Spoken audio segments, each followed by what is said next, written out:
Alright, what up, Cucks and Coonies? Hold on. Did I just... This music is so terrible compared to what it was. Alright, what's up, Cucks and Coonies? Why the hell are handicaps on? That's the wrong thing. As I was saying, what's up, Cucks and Coonies? Yeah, I don't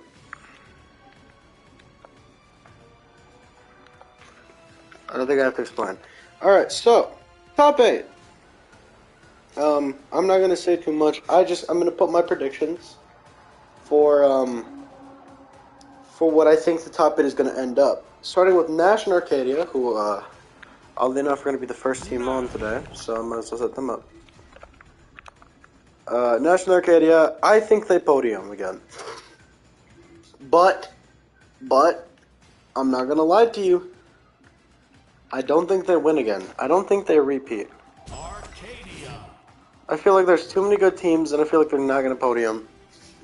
I genuinely believe right now. Hold on, just make sure the mic's actually working.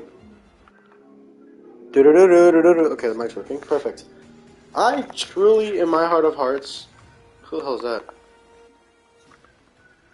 I believe that the winner of this bracket, interestingly enough, will not even be Nash and Arcadia. I think that Nash and Arcadia will make, they'll get second place. I think they will repeat a grand finals appearance, but I don't think they'll be good enough to win, which is crazy because they've been dominating, alright? Next team, who we're actually going to be seeing, will be Thatcher and Barraza. Really good team, comp here. They're nice. I don't think they make the podium. I think that Thatcher and Barraza are going to improve. Not right now, bro. I think Thatcher and Barraza are going to end up getting 5th. I think they're either going to stay at 5th or maybe, I don't think they will, but there's a chance they go to 4th place. I think they just stay in their placement. Next, Kaya and Koji. I think Kaya and Koji are going to end up as the 4th place team. I think Kaya and Koji, after defeating both Sentinel and Cassidy, who, mind you, just lost 2 sets in a row, but interestingly enough, it's the first time that they've lost so early on in winner's bracket, the 3rd round, I believe. I think that after beating a team like that, they're gonna continue to improve and get 4th, if not 3rd. I think they're going to improve by either 1 or 2 places. Next is Ragnar and Dusk, and this is the team that I think is going to make the 3rd place. I think that I forgot what it's called. I think they're gonna make the podium. I think that Ragnar and Dusk are gonna end the entire tournament as the 3rd best team this tournament. I think they're gonna proceed and do better than last time. If not that, then they win the whole thing. I don't think they'll go down 2nd. Olgrim and Scarlet is the team that right now, the way that I've seen them play, I gotta give them, even though they lost to Ragnar and Dusk early, I think right now the way they just beat out Fate and Teska, and then they beat out Nai and Faye, and Azoth and Petra, 3 teams that probably would have gone further, you know, but this team was able to beat out 3 good teams, especially Nai and Faye, in clean fashion. I have to give props to Olgrim and Scarlet, and I think that they will be the ones to win the whole thing. Bryn and Amethyst, unfortunately that means that I believe that they'll be going out in 8th right here, just because I don't think they have the firepower to beat Olgrim and Scarlet. I may be wrong, though. I may be wrong. Now then, under them will be the last 2 teams, and that's Core and Patrick. I think Core and Patrick will be incredibly strong and put up at least make it to a Game 5 situation here. But unfortunately, I don't think they will progress past 5th. Or past 8th. I think that they will tie for 7th here and lose their next set. Even though they beat Ember and Chief, a good team, you know, and they did pretty good throughout the winner's bracket. I think that win was way too close and that they're going to end up faltering because Core cannot perform when it's needed to the most. Which in turns mean that I believe Ezio and Vector are going to be the ones to make it past them, and not only them, but I think personally that Ezio and Vector have a chance at 4th. Alright. I think that this team will either get 4th or off chance they get 5th. But no matter what, I think they will proceed. They will proceed past what they did last time and accomplish more. Now then, actually I'm going to take this off random. And now I'm going to just start cycling. Alright? And personally, I think that this is going to be the best part of the tournament so far, because we have nothing but best of 5s from here on out. Which means you need to win at least 3 games. At the very least, 3 games must be won. And right now we're going to immediately see Thatch and Barraza actually start the game off heavy. As Barraza putting the pressure onto Arcadia. Immediately Arcadia doesn't seem anywhere near as warmed up as she was yesterday. So this is very interesting. The down air, the defense so far. Yeah, it was yesterday. Oh, that's not good. The defense today is definitely a lot better. It's definitely more improved. But overall, still very interesting. Side air. Recovery. Oh, the ground pound interrupted the side air. And it will be Arcadia, the first one to fall. Next will be Thatcher. Now it's a 1v1 between what should be the 2 aces of these teams. But oddly enough, they're not the ones who have been performing the best. Hopefully, maybe in the clutch, they will turn it around and step up. Right now, though, Arcadia taking out Barraza. The red team with a slight lead here.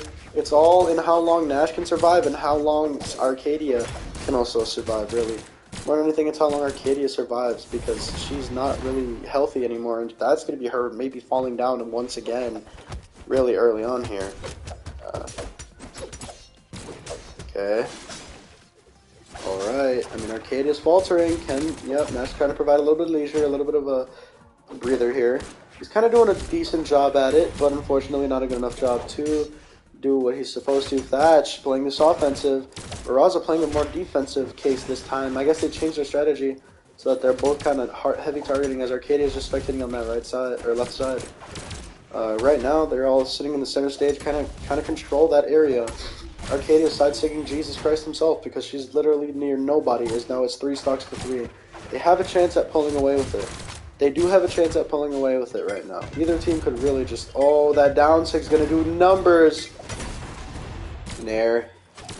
Oh, the sider whiffed Barraza and Thatch. Right now, taking out Barraza would be crucial. They need some kind of push, and that would definitely be one. Right now, though, Nash taking a good amount of damage. There goes Barraza. Now they have a 2-for-1 opportunity onto him. Down air. Thatch might be going soon. They're both trying for it. Down air again. Arcadia might be the one to go first. She comes back. Nair. Thatch all the way to the right. Arcadia all the way at the bottom. They both make it back. It's a 1v1 between the Titans right now. This is so close all around the down air, and Thatch is out of here. But Barraza very much has a chance at the down air to save himself. Nash playing really good defensive strategy right here. The ground pound takes her out, and it's a 1v1 between Nash and Barraza. The sider will do it, and just like that, Nash with the clutch. Able to clinch that game for his team, getting 4 stocks in the end, 621. But look at the blue team, they also did really good. 661 from Barraza, 508 from Nash, and 425 from Arcadia. Arcadia definitely not playing as good this game, but what a way to start the frickin' stream. I'm a fan. That was hella close. Are we going to see potentially another 3-0? That would be incredible. I mean, they've dropped 1 game, and that was to Zol and Sidra. They aren't even in the tournament anymore. How interesting would it be to see this team 3-0 again? Especially this team with Thatch and Barraza. A team that is incredible. Don't get me wrong. You know, they're really nice, but they're, in my opinion, incredible. I genuinely think that they were really, really, really good.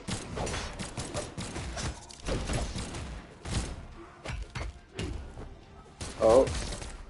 And the down air. Oh. Barraza doesn't make it, and it's now 5 stocks to 5. Make that 5 to 4. As Nash keeps his stock right now. Very, very healthy. Now they're both playing double spear. Oddly enough, I feel like the best teams have 2 of the same weapon. Because we have double spear on one side, and then we have double blasters on the other. Kaya and Koji is double bow. Ragnar and Dusk are the only team that I can say they have 4 different weapons, no similarities. Who else? Setio and Vector, they're the other team. Outside of that, Ogrim and Scarlet have Lance. They have all 3 of the heaviest weapons in Brawlhalla. What else? Cider.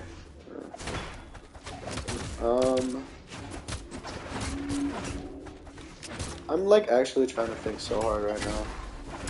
Down there, ground pound, that's gonna be thatched. Finally, Nash falters. It's 4 stocks to 3. Shouldn't be with the looks of it. 3 stocks to 2. 3 stocks to 3 right now. Can they 2v1 Nash long enough? Nope, the down air, he makes it back as well. Down Sig. Side Sig whiffing, down Sig whiffing. What is Nash doing? The D-Light recovery isn't enough. Baraz has got that health on him. Oh, Cider whiffs. Kind of focusing Thatch a little bit more now. Recovery. The Cider, he gets the Raffia. 3 stocks to 2, as I predicted, in the favor of the red team right now. They're looking to have a good lead this one. There goes Nash. I don't think he has enough. If he gets his dodge, he does. That's very, very dangerous position for him, too. Burrow's going to have to take pretty much every hit for him, and that's not really what's going on right now. Burrow's is kind of just getting handled by Arcadia on that right side as Nash takes Thatch out of the match. And just like that, it's down to 3 stocks to 1, man. This is pretty much impossible. And that recovery ground pound little team combo there, the side 6 whiff. Alright, one's disarmed.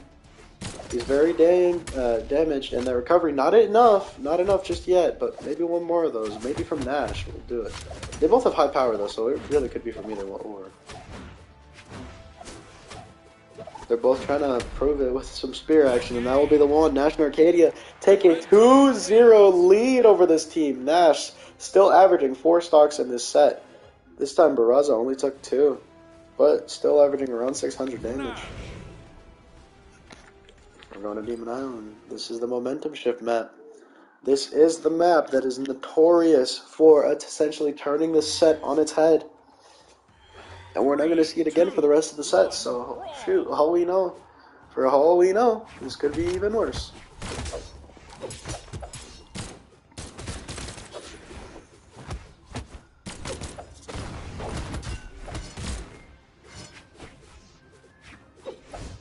Oh, hold on. Okay, he makes it onto the floor. Down air, ground pounds. And Sig whiffs, ground pounds, setting up a good bit of damage there. The blue team just kind of got whammied by that little heavy weapon stutter. What is it called? Not stutter, frickin'. It's not a combo. String, heavy weapon string there between those two. What was I gonna say? And that down Sig is just not enough. Oh, try to go for stomps there. They're looking for anything. The Nair, the recovery, and that's a trade. That Nair will take him out, and once again, it's Nash surviving as he takes a double KO. He's really looking at average 4 stocks a game now. After Arcadia's incredible performances, Nash is officially awoken in this tournament. He said, "Alright, I can take over from here." Maybe Arcadia is like secretly not that good in the clutch. We've seen it before. I mean, they lost the first set of grand finals because of the fact that Arcadia was faltering. And right now she's faltering again. Nash playing incredible right now in these 1v1s that he's having. Weaponless, and he's still getting it done. Arcadia finally coming in. This is not really good. Nash should be the one to take most of the hits here. The Nair whiff! D-Lights there. Arcadia playing passively. Good defense there from her, but she's gonna need to do a lot more net because she just got pieced up. Side light again. They need to take some stocks here now. Arcadia finally picks up the weapon. It's going to be the good old great sword.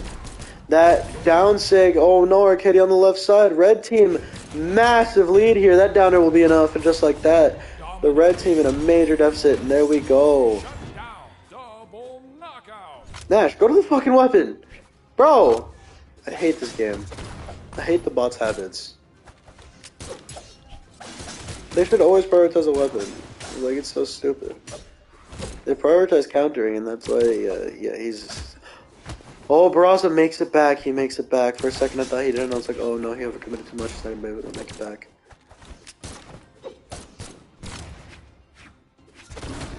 Side sig, side air, and light. Oh, side air. Put onto that right side. You want to wait for him there. Ground pound doesn't hit. That side air will counteract the side swing just like that. Thatch and Barraza do turn this out on its head as Barraza 650 with 4 stocks. Back to being on that podium. Bro, Nash, 646 with 4 stocks. This was all on Arcadia. 220 is crazy.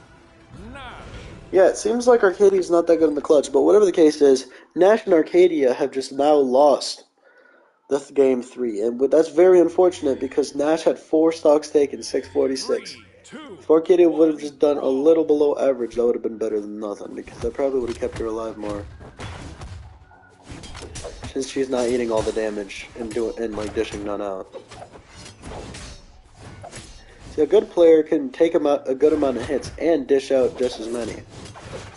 A great player can dish out more hits, take a good amount of hits, and dish out more than what he's taking. Damn, Arcadia's gone like that. An elite champion will take an insane amount of damage and still find a way to win as Thatch goes away.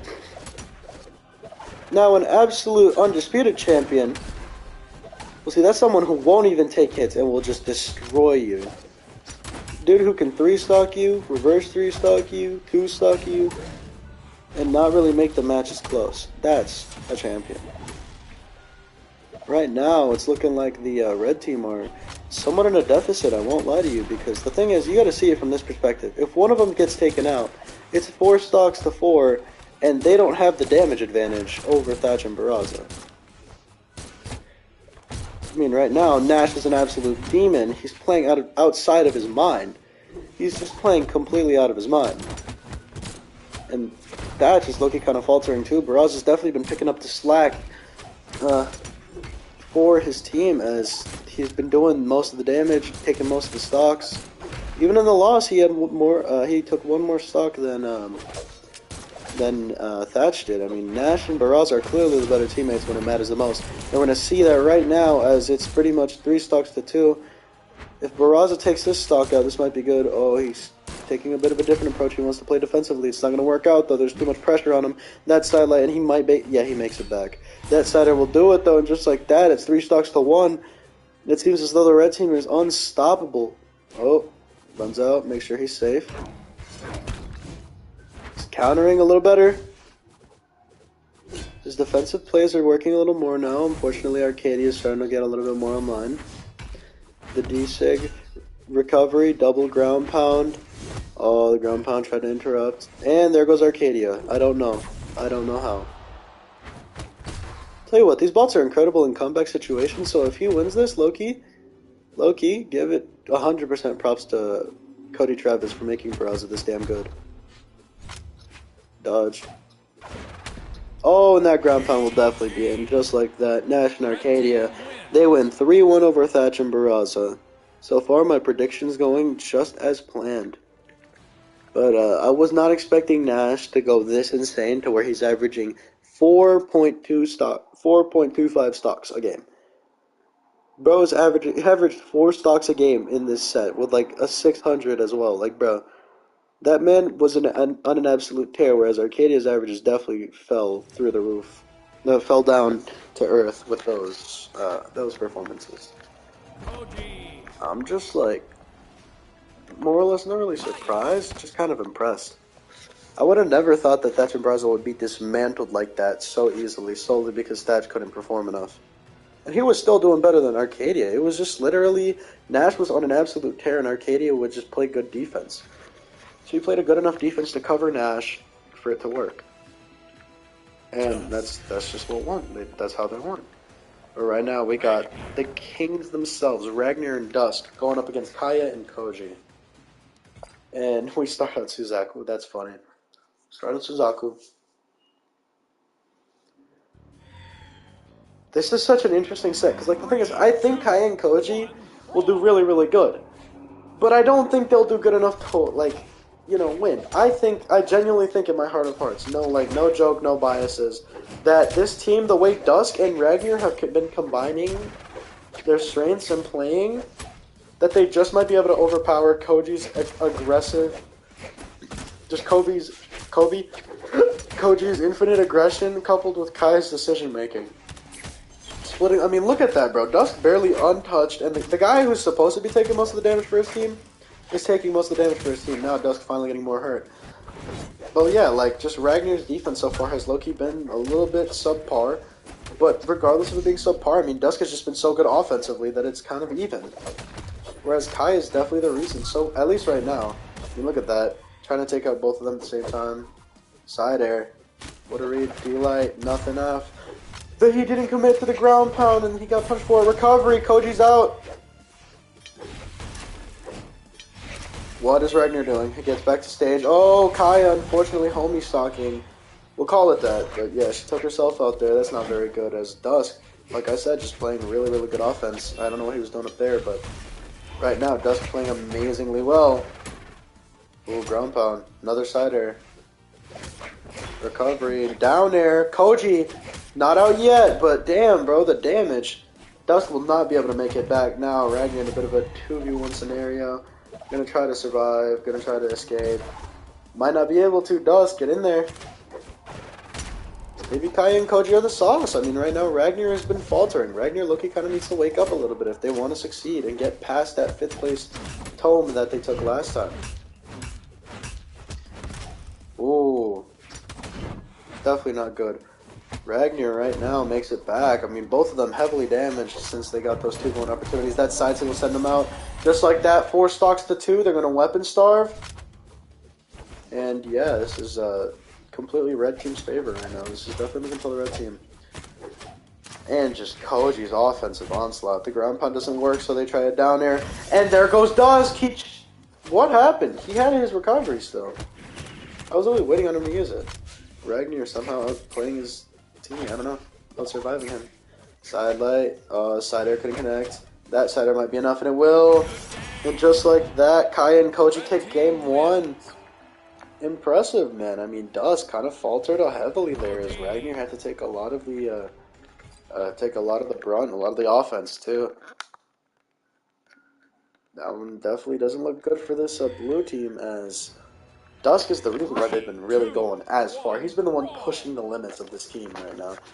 So for Kaya and Koji to kind of come in there and just, do what they do, which is just basically play the way Ezio and Vector play, which is just, they're really synchronized, and, they both do around the same amount of damage and shit. Even though, obviously, the clutch gene is going to go to Vector, as he has better placements overall. Like, we're gonna see good performances, but this is different. Ragnar and Dusk, they're a team that rely heavily on that offensive and defensive kind of combination, and right now, Ragnar's kind of been playing more offensive, whereas Dusk is using that defense this time, kind of just outspacing. But right now, Koji's got his number. They both kind of do, even though Ragnar completely had Kaya's number at the beginning of this. They're going to focus on getting damage into Koji. Oh, Ragnar, he doesn't make it back.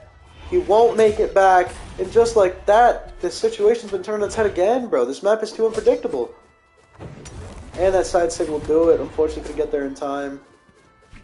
Ragnar tried to help Dusk out. It's not really working for them. I mean, right now, this is just all red team, dude. The blue team can't even pick up a weapon. They're that strong. I can't find an offensive push. Finally, we see some kind of signs of life here. That recovery takes him out, and just like that, they have a 2v1 opportunity. Dusk just completely airheads his way through it. I mean, right now, Ragnar clearly doing his best, doing his damnest to win this game. Dusk not doing nearly as well. Ground pound. Nice save there from Ragnar. Ground pound, no nair. Ground pound. Down air. Just a whole bunch of ground pound side air. Ground pound again, but it gets interrupted by the side air. Side air from Kaya. Every team's just on its hind legs right now. Oh, and the blue team's going to go down 2 stocks again. Ragnar picks up the weapon, looking for a good opportune moment to take one of them out. Right now, though, Koji's offense being way too much as that side air takes Kaya all the way to Albuquerque. No New Mexico. Dude, Koji is just cooking the shit out of Dusk, like, all the time. Stocks are tied, but damage isn't. Damage very much in the red team's favor. They're trying to put some pressure on Akaya, so far working, but Koji's just stepping it up right now. Koji is stepping it the hell up. Ground pound. Down air recovery. I mean, he's just... Dude, Ragnar's playing out of his mind this game. It's just Dusk. Nair, like, he's doing so many things. Koji, he can't make it back. It's all up to Kaya. They turned it around. Oh. Ground pound. Recovery's gonna do it. Ragnar and Dusk take game 2. Ragnar 6-14, completely playing out of his mind. Dusk finally starting to pick up the pace. Kai and Koji still semi-even. Koji definitely the offensive load right there, though. Oh my goodness, bro. It was definitely between Koji and Ragnar. Whoever would win their matches would definitely be the one to decide that. Because the entire time, bro, Kaya and Dusk were like getting handled by Ragnar and Koji. It was like funny as hell. Like, it was really more of a 1v1 because the other two were just getting pummeled in their respective 1v1s. And now that we see it, Dusk versus Kaya, so far almost Dusk losing his stock early. Kaya with a decent lead here on Dusk. I don't know, but it seems like this Ragnar Axe has low-key been doing really good at supporting Dusk's defense. I think they're playing more of a stage control-y set now. They decided to switch up the strategy a little bit, which might be the piece right now, because that adjustment was definitely needed. Ragnar was like, alright, you know what, I got this, I'll cook, just help me out. Recovery's gonna take Koji out! Ground pound, disarmed. I don't know what he's fishing for, but Dusk is definitely playing a lot better right now. The down air, the side air, what a good move there, what a good combination from Koji and Kaya, as Dusk picks up the orb. Oh, Kai's gonna send him far left, does he have enough? He will not make it back. And with that, the blue team goes down. Good recovery, good ways to escape. They tie it up. Now they're trying to look for a 2v1 opportunity. It's working right now. Ragnar cooking Koji a little bit. Oh, the ground pound didn't connect. The recovery, Ragnar showing off them 1v1 skills. Dusk also doing pretty decent. Still kind of getting cooked by Koji, though. Koji's definitely got his number in that regard. Oh, as he takes both of them to that right side. Everything's happening on the right now. Ground pound, that recovery. Dusk isn't out yet. Side air. Ragnar there perfectly allocating his pressure and just not letting it down air. That's really good. Kaya, she can't make it back. And just like that, the blue team in the lead. But for how long? The down sig. Oh, and there goes one of them. Ragnar trying to put a bit of damage, keep their lead just slight. Alright. Dusk playing defense. He's going to wait it out a little better. A little bit, not a little better. And immediately we're going to see another 2-stock to 2 situation. Side, neutral air. Koji, he's doing things. They're kind of trying to, I think Dusk doesn't want to switch because Kaya's low-key kind of getting handled. And it's working right now. They're doing a little bit of double focus. Dusk taking that lead over Koji now. And Ragnar's gone! Kaya's gone! It's a 1v1 between... Oh no, it's a 1v1 between Dusk and Koji. Dodge. Good move. Down air, side air. And no way! Dusk with the clutch gene. 5 stocks, 598. Dusk has arrived. And he clutches it out. Damn it, I didn't see what the freaking red team stats were. But we're going to game number 4. And no way, bro. Dusk, what a clutch, man. What an absolute clutch from Dusk. I'm in awe. Alright, and we start off with the red team having a little bit of a lead here.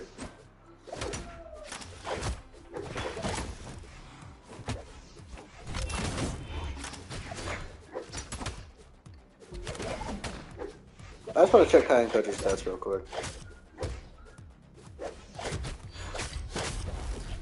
Okay, Kaya and Koji has 571 with 2 stocks. So they were pretty split. They both took 2 stocks. What a game. What a game. Alright, and now we're going into game 4, and this is incredibly even again. Dusk, first one to lose his stock. Kaya seems to be the one that would be next in terms of health. Dusk kind of going in there, leaving that pressure as he always does. Playing good defense. Which is the reason why he won there. That down air, you know, that little bit. Oh, and they split them up. Koji's gone. Ground pound will take Kaya out just like that. The red team holds, or the blue team holds the lead just a little bit. Ragnar immediately trying to see how he can help. Gets sent up. Dusk very damaged already. This is not good for the blue team whatsoever. Dusk trying to play support, not really working. Dusk might have to take the lead again, because that definitely worked in that barely won them game number 3. And right now, Ragnar makes it back, but Dusk is down to his hind legs. It's 3 stocks to... Oh, no. He's living because they're letting him live. They're accidentally not meshing. But yeah, it's really 3 stocks to 4 right now in the favor of the red team, as we see there. I mean, Kaya and Koji have picked it up. Kaya dropping the bow, said the spear might work a little better this time around. Trying to support. Dusk isn't really sure what to do right now, which is fair. I mean, he doesn't have the health to really go offensive, but every time he tries, I mean, Kaya's just shutting him down. Kaya's shutting everything down right now. Oh, the ground pound doesn't connect. Odd enough. And that recovery might be the end of Dusk in the game 4. Down air again, ground pound. Kaya sent far right, loses the weapon. Oh, Kaya picks up the bow. Trying to go for cleanup crew. Dusk just trying to survive at this point. He literally just wants to survive. As long as his presence is there, they can't double team him as hard. But unfortunately, his presence is no longer there. And yeah, Ragnar is going to have to play an incredibly difficult game. Almost impossible, as it's 4 stocks to 1 right now. These two could jump off. Kaya could jump off the map right now twice, and I still think that Koji would have this in the bag. And vice versa, just simply because this has been really good. I mean, Ragnar started off really strong. Right now, not so strong. I mean, he's still playing good. It was just Dusk died so early on. Now we're halfway to the end of the time mark. Side air, yeah, one more of those, and that's gonna be it. I'm gonna mark it. We're going to game 5, ladies and cucks. We're going to game 5 as Kaya 700 damage almost, but Koji all the stocks with 600 himself. Yeah, they both didn't play as well. Of course, Dusk 383 before he left. We're going to game 5, and it's on the dome. On the dome. This is gonna be good. 3, 2, 1, brawl!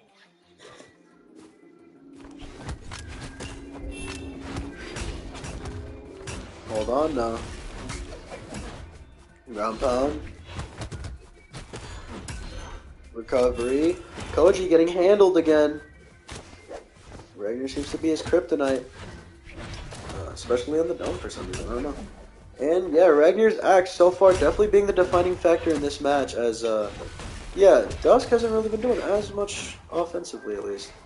Or defensively, whichever one he's playing. I can't really tell. Recovery doesn't take him out. Recovery again, doesn't take him out. Alright. Side air, just like that. There goes Koji. D-Light might be enough. No, not quite enough. Maybe a recovery or a ground pound will do it. Ragnar takes himself out of the match. What the hell? 2v1 opportunity for the red team now. Kaya's still alive after that freaking recovery. Damn, bro. Okay, and they're putting a little bit of hurt on the Koji. Ragnar trying to make it back. He finally does, but he's heavily damaged to do so. I mean, to start your second stock already on orange, and there's still pressure on you, bro. And you're basically dead now. Yeah, wow, this is just completely turning its fucking head. I mean, Kaya doesn't die. I might have been wrong, man. I might have been wrong. Maybe it is Kaya and Koji that move on to the grand finals. Maybe I was wrong about them. I mean, right now, if they win, they'll get, at the very worst, 3rd. So, oh. Don't count them out just yet. It's completely even, pretty much. No, yeah, it's completely even, honestly. Oh, not anymore, as Kaya... Second stock. Oh, there goes Koji. There's a chance. There's a chance. That's a good move. That's really good. Okay. 3 stocks to 3. Dusk trying to survive. Oh, doesn't even need it. Holy shit, it's so even right now. It's really either team. And Koji just cooking Dusk as he's been doing the entire series throughout. Dusk comes in there, immediately putting some pressure on Akaya. If Ragnar falls, this all goes to shit for the blue team. The down sig, what the hell are you thinking? What the hell are you thinking, Dusk? Recovery, 2v1 opportunity, no, Coach is gonna make it a 1v1. The Nair, he's gone! It's 2 stocks to 1! Can Dusk clutch it out? Recovery, I mean, Koji's just got his number, man. He just has his number. Koji just has his number. It's pretty much over. Yeah, this is just pretty much over, man. I mean, Koji just doesn't let up. This defense of Koji is so surprising. Enlight, he has no dodge. Makes it back. Ground pound clash. He's moving around, but that recovery will decide it. Oh my, Kaya and Koji completely upsetting everything that I thought would happen. They're moving on to the next round. Kaya definitely outperforming Koji in this last game, as Dusk actually outperformed Ragnar, oddly enough. Ragnar was actually the worst one on the field. Interesting. What a set. Oh my goodness. That was actually really good. And we're immediately moving on into losers bracket. Oh, you're Scarlet. Wow, that was good. That was good. I liked that a lot, actually. I'm very much a fan. I was not expecting that outcome at all. I actually thought, oh, they're going to tie it up. All right, they'll clutch. Nope. Nope.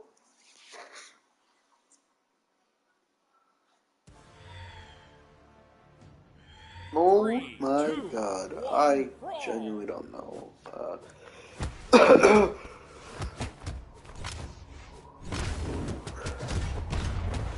And we're starting off with the red team slightly here for the blue team, actually. Interesting. Brandon Amethyst starting it off heavy. Like I said, listen, I don't like it, but I genuinely do think that Ogre and Scarlet will win the entire series, the entire tournament.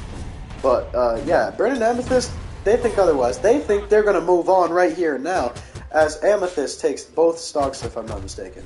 Yeah, both of them. And starts off the set with a shebang, man. That side sig, that side air. Oh, that recovery. She makes it back, they both do.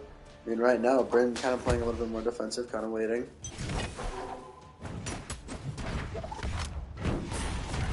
Okay. Wait a minute. Red team trying to make it a bit of a set, and they will. Alright. Amethyst played really, really well that first stock, but can they do it again? Can they go, are they a stock-to-stock kind of team? A little bit more consistent that way. What's the plan?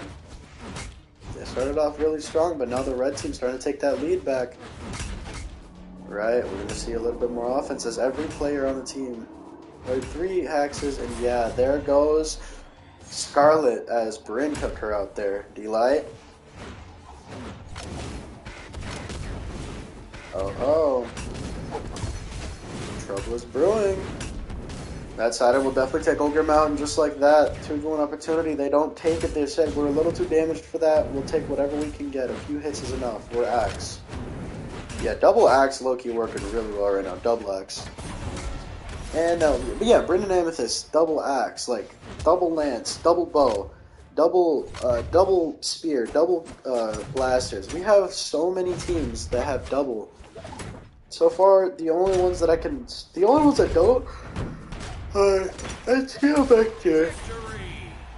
Vector, and then Ragnar Dusk. And that's going to be blue team's victory, as they did 460 and 470 with 3 stocks apiece. Pretty much what they needed to succeed on average. Interesting. Brandon Amethyst take game 1. No, yeah, Core and Patrick, they have double hammer. So yeah, every team outside of 2 teams in top 8 has double weapon. Whether it's a heavy weapon or a light weapon, either way, it's really good. And right now, double spear and double bow seem to be the strat. Oddly enough, though, the spear and the bow, or the spear and the sword was actually what kind of won them, won Kai and Koji the set. They couldn't get past the Dusk, not Dusk Orb, but Ragnar Axe without it. As Scarlet's the first one to fall, I think once again. No. Hogan fell first last time. Right now, though, the momentum shift doesn't seem to be doing much for the red team as, yeah, their deficit. It's definitely in their deficit. Ulgrims definitely seem to be a little bit more movement-oriented, definitely trying to pace around, but it's not going to work out. And, yeah, Hammer still seems to be the best weapon, now that I think about it. There's like 4 or 5 characters that have it. Out of 16 left in the bracket. Of course, blue team keeps their lead so far. Nair. Ground pound again, side light, end light. A lot of different attacks coming out right now. The recovery will take Scarlet out once again. The blue team with a good lead to start game 2. Alrighty, hold on. Oh, Older makes it back. D-light. Oh, side light. D-light doesn't connect. Ground pound. Oh, the side stick hit Bryn. She makes it back though. D-light recovery. Hold on, she's trying to live. Oh, and that side stick, and Bryn's gone too. Yep, just like that, the red team takes over, but for how long? I mean, it really just, they have to rely on Scarlet's survivability right now. As I say it, she's gone. On the other hand, though, Olgrim piecing the shit up out of frickin' Amethyst for a second. Nair. Side light. Oh, recovery clash. Down air. That D-light will do it just like that. 2v1 scenario for the Grim. Or for the blue team. What am I talking about? 2v1, not 1v2. And yeah, could he turn into a 1v1? No, as Amethyst does not let him get close enough to hit her. Side air, alright. Good passive defense there from Amethyst, as they simply just play option coverage. Oh, you want to hit my teammate? Well, have fun going around their end light and mine air. Covering different options at different times. Ground pound, not enough just yet, but maybe a recovery or like a side sig will do it. Recovery, not enough that time. I guess it just didn't have enough knockback on that hitbox. Nair.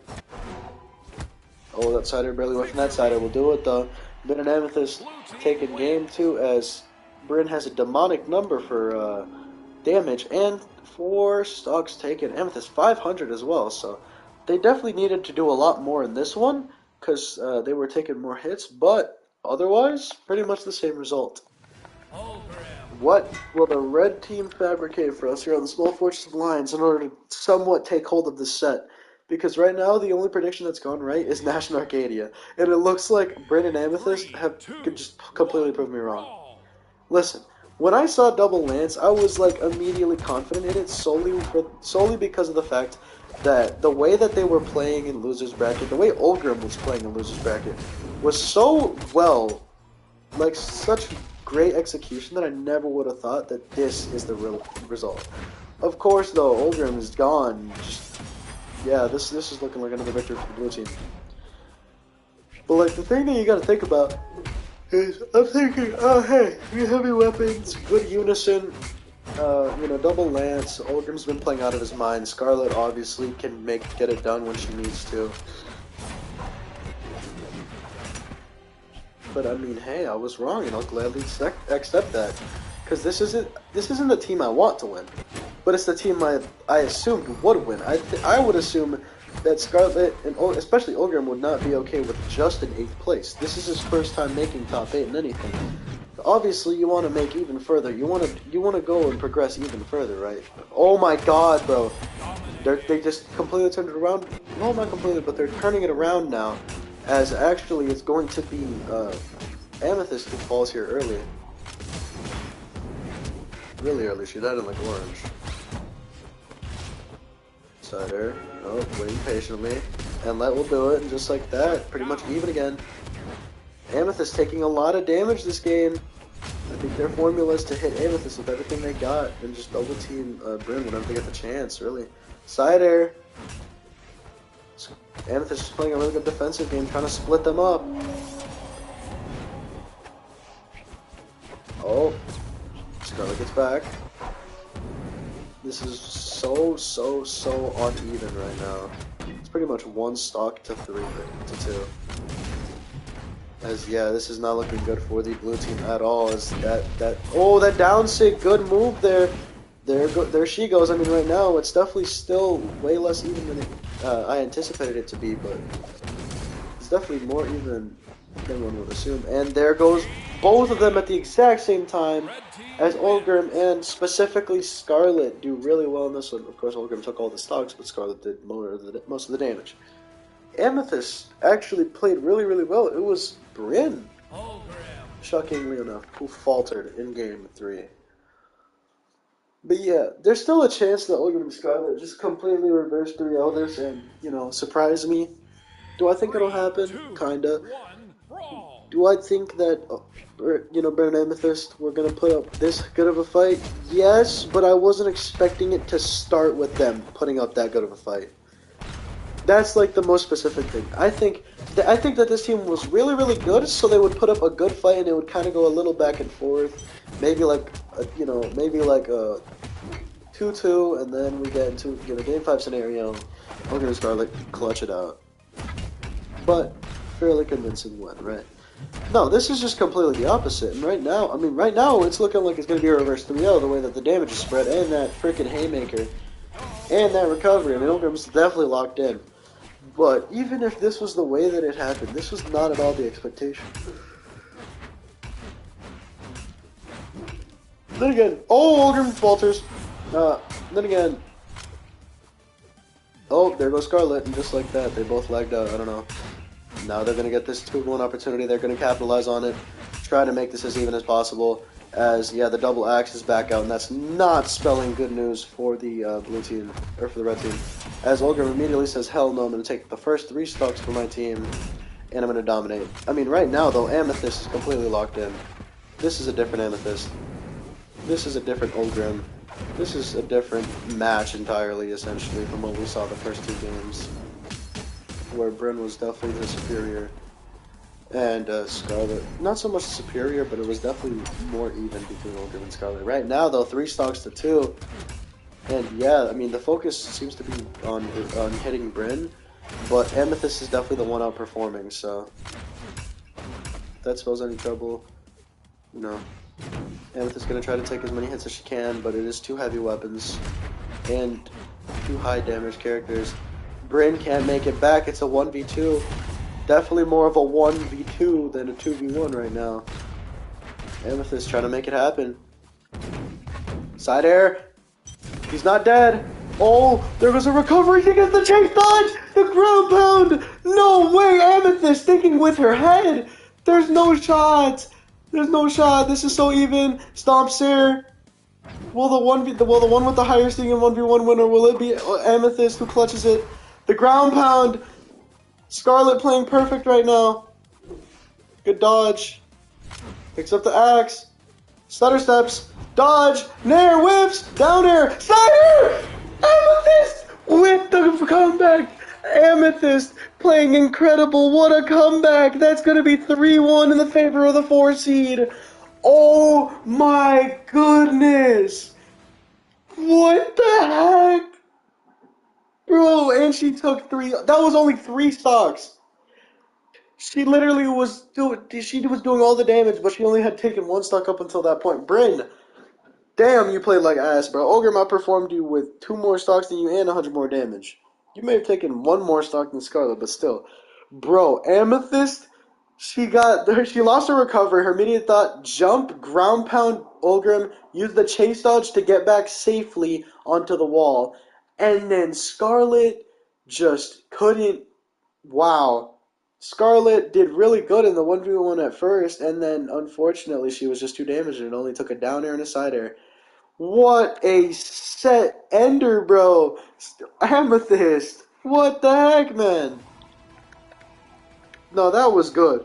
That was good. That's certainly a way to continue your freaking run, man. What a 1v2 there from Amethyst.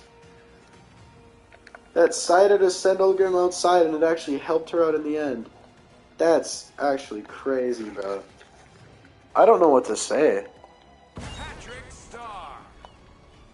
I genuinely don't know what to say. That was just Incredible Brawlhalla being played there. Bothalla, my bad.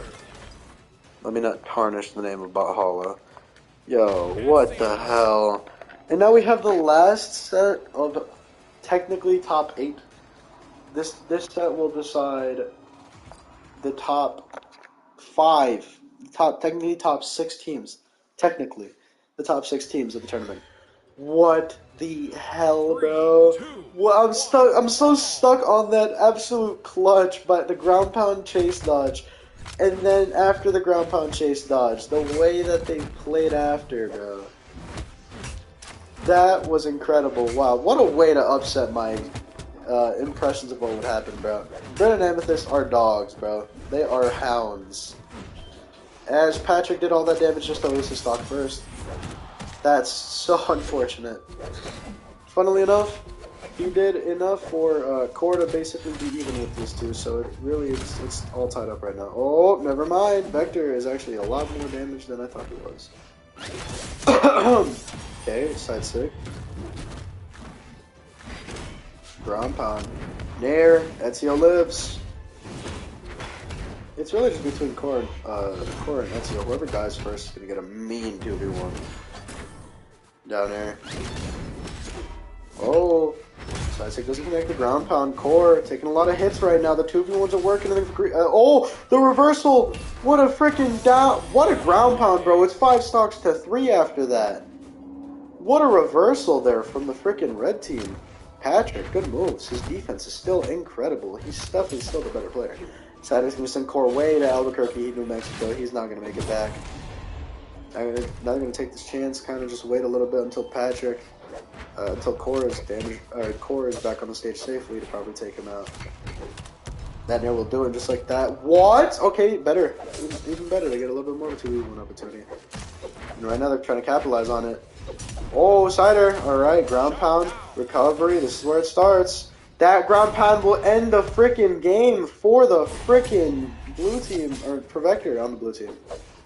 Oh, one really good edge guard would really just spell curtains for the red team, I'm not going to lie to you. One really good edge guard by Ezio, which can definitely be done. Ooh, good defense. Recovery is going to interrupt. Down air. Cider will do it. Patrick Star is definitely still the star of the show so far. It'd be really interesting to see how 2 different types of Terras would play like Resident Champions. That's kind of funny. When I said Patrick Star would be the best, I knew he would be elite, but this is past elite, bro. This is past elite. Like, yeah, don't get me wrong, he like choked out his first stock, but he was able to recuperate from there. Core and Patrick take game 1 very, very convincingly. Core, of course, being the worst player on the field. Oh no, Vector actually. Nobody except for Patrick did average. That's actually insane to think about. Patrick Star eating his burger, his Krabby Patty after cooking. Maybe that's the reason he's so good, is that Krabby Patty. 3, 2, 1. Whatever the case is, Patrick Star is a demon. Patrick Star is the only reason Core should be here. Because, dude, how do you play this bad, but your teammate is just that good? It doesn't matter. Like, they're averaging around 950 a game, which is a little above average. But it's just enough for it to matter, as Ezio loses his stock to start the set, or to start game 2 of the set. Recovery doesn't hit. And now they're taking a little bit more of a 2v1 aerial approach to the 2v1. As Vector's just overcommitted. Oh, no, he's back.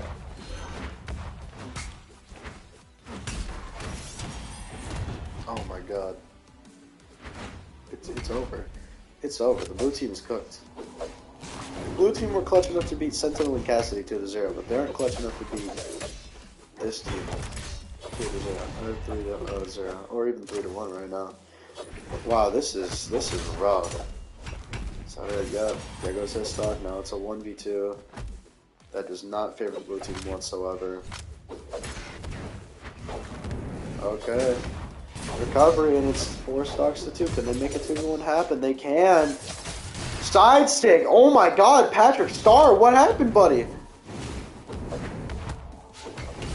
Oh shit. That's not good. Nair, side air. Patrick all the way on the left side. Can they 2v1?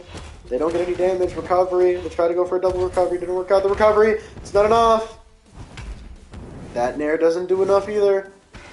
Ezio surviving by literally just nothing right now. He's surviving on a thread. He's hanging on a thread. And that thread has been cut by Patrick. Wow. Okay. Yeah. 4 stocks to 2 once again. This is just rough. This time Vector in the 2v1, but unfortunately it doesn't seem like it's going to go any better. As it's 4 stocks to 2. This is an absolute disaster class from the blue team right now. I mean, Vector, he's pulling a little bit. He's pulling a little bit closer to winning this game, but I don't think he has it in him to win the whole game. Like, he might inch really close, but I don't think he'll win. Side bite. Trying to play passive. Trying to play the way that made him win a tournament. No ground pound nairs. Maybe that's why he's not winning. Oh, they're good. Recovery. It whiffs. Oh. Hold on. Hold on. And Sig has a 1v1 opportunity, but unfortunately he's just going to get sent all the way to the far left, and then he's going to get taken out on the far left. Core and Patrick. Core, 700 damage. Patrick took all the stocks. Wow. That was actually an incredible game from Patrick Star. Not from Patrick Star, from Core. It's really all up to Ezio and Volkov at this point. Or Vector, not Volkov. Y'all have the keys to the blue team right now, and your back is against the wall. Are you going to bang your head against the wall and admit defeat as you think of a new strategy to lose? Or are you going to take the goddamn bull by the horns and you're going to fucking just shift and hyperdrive and clutch it out the way you did against Zoltan Syndrome? The way you did against Sentinel and Cassidy. As Patrick Star is gone, Vector with another cheese.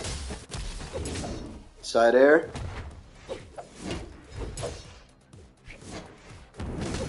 Side air, didn't connect. Tried to do a little bit of a cross there in soccer terms.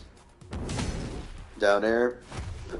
Core makes it back somehow, as Patrick makes it his mission to piss off Ezio, bro. I mean, right now, it's definitely still in the blue team's favor, but not by much, as we see. That's the entire favor of the blue team gone. Red team with another lead in this set, bro. Oh my god. It's just not gonna happen, is it, bro? This is a 3-0. This is looking like an absolute wash. Okay. Down there goes Patrick.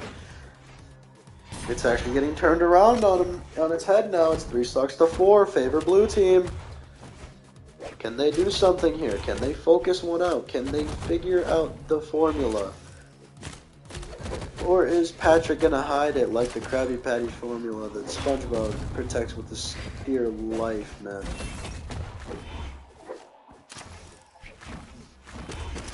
I mean, right now, though, Vector kind of has Patrick's number. He's starting to figure Patrick out a little more.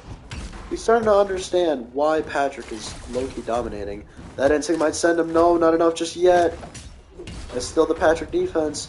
The red team not able to take out either of the stocks. That Nair will definitely do it. Ground pound. It's 3 stocks to 3, but for how long? Ground pound, no Nair.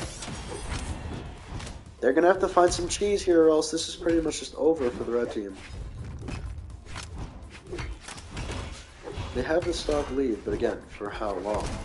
Ground pound recovery takes him out just like that. No stock lead. They have the 2-1 opportunity. He's going to get sent to the far right of the stage.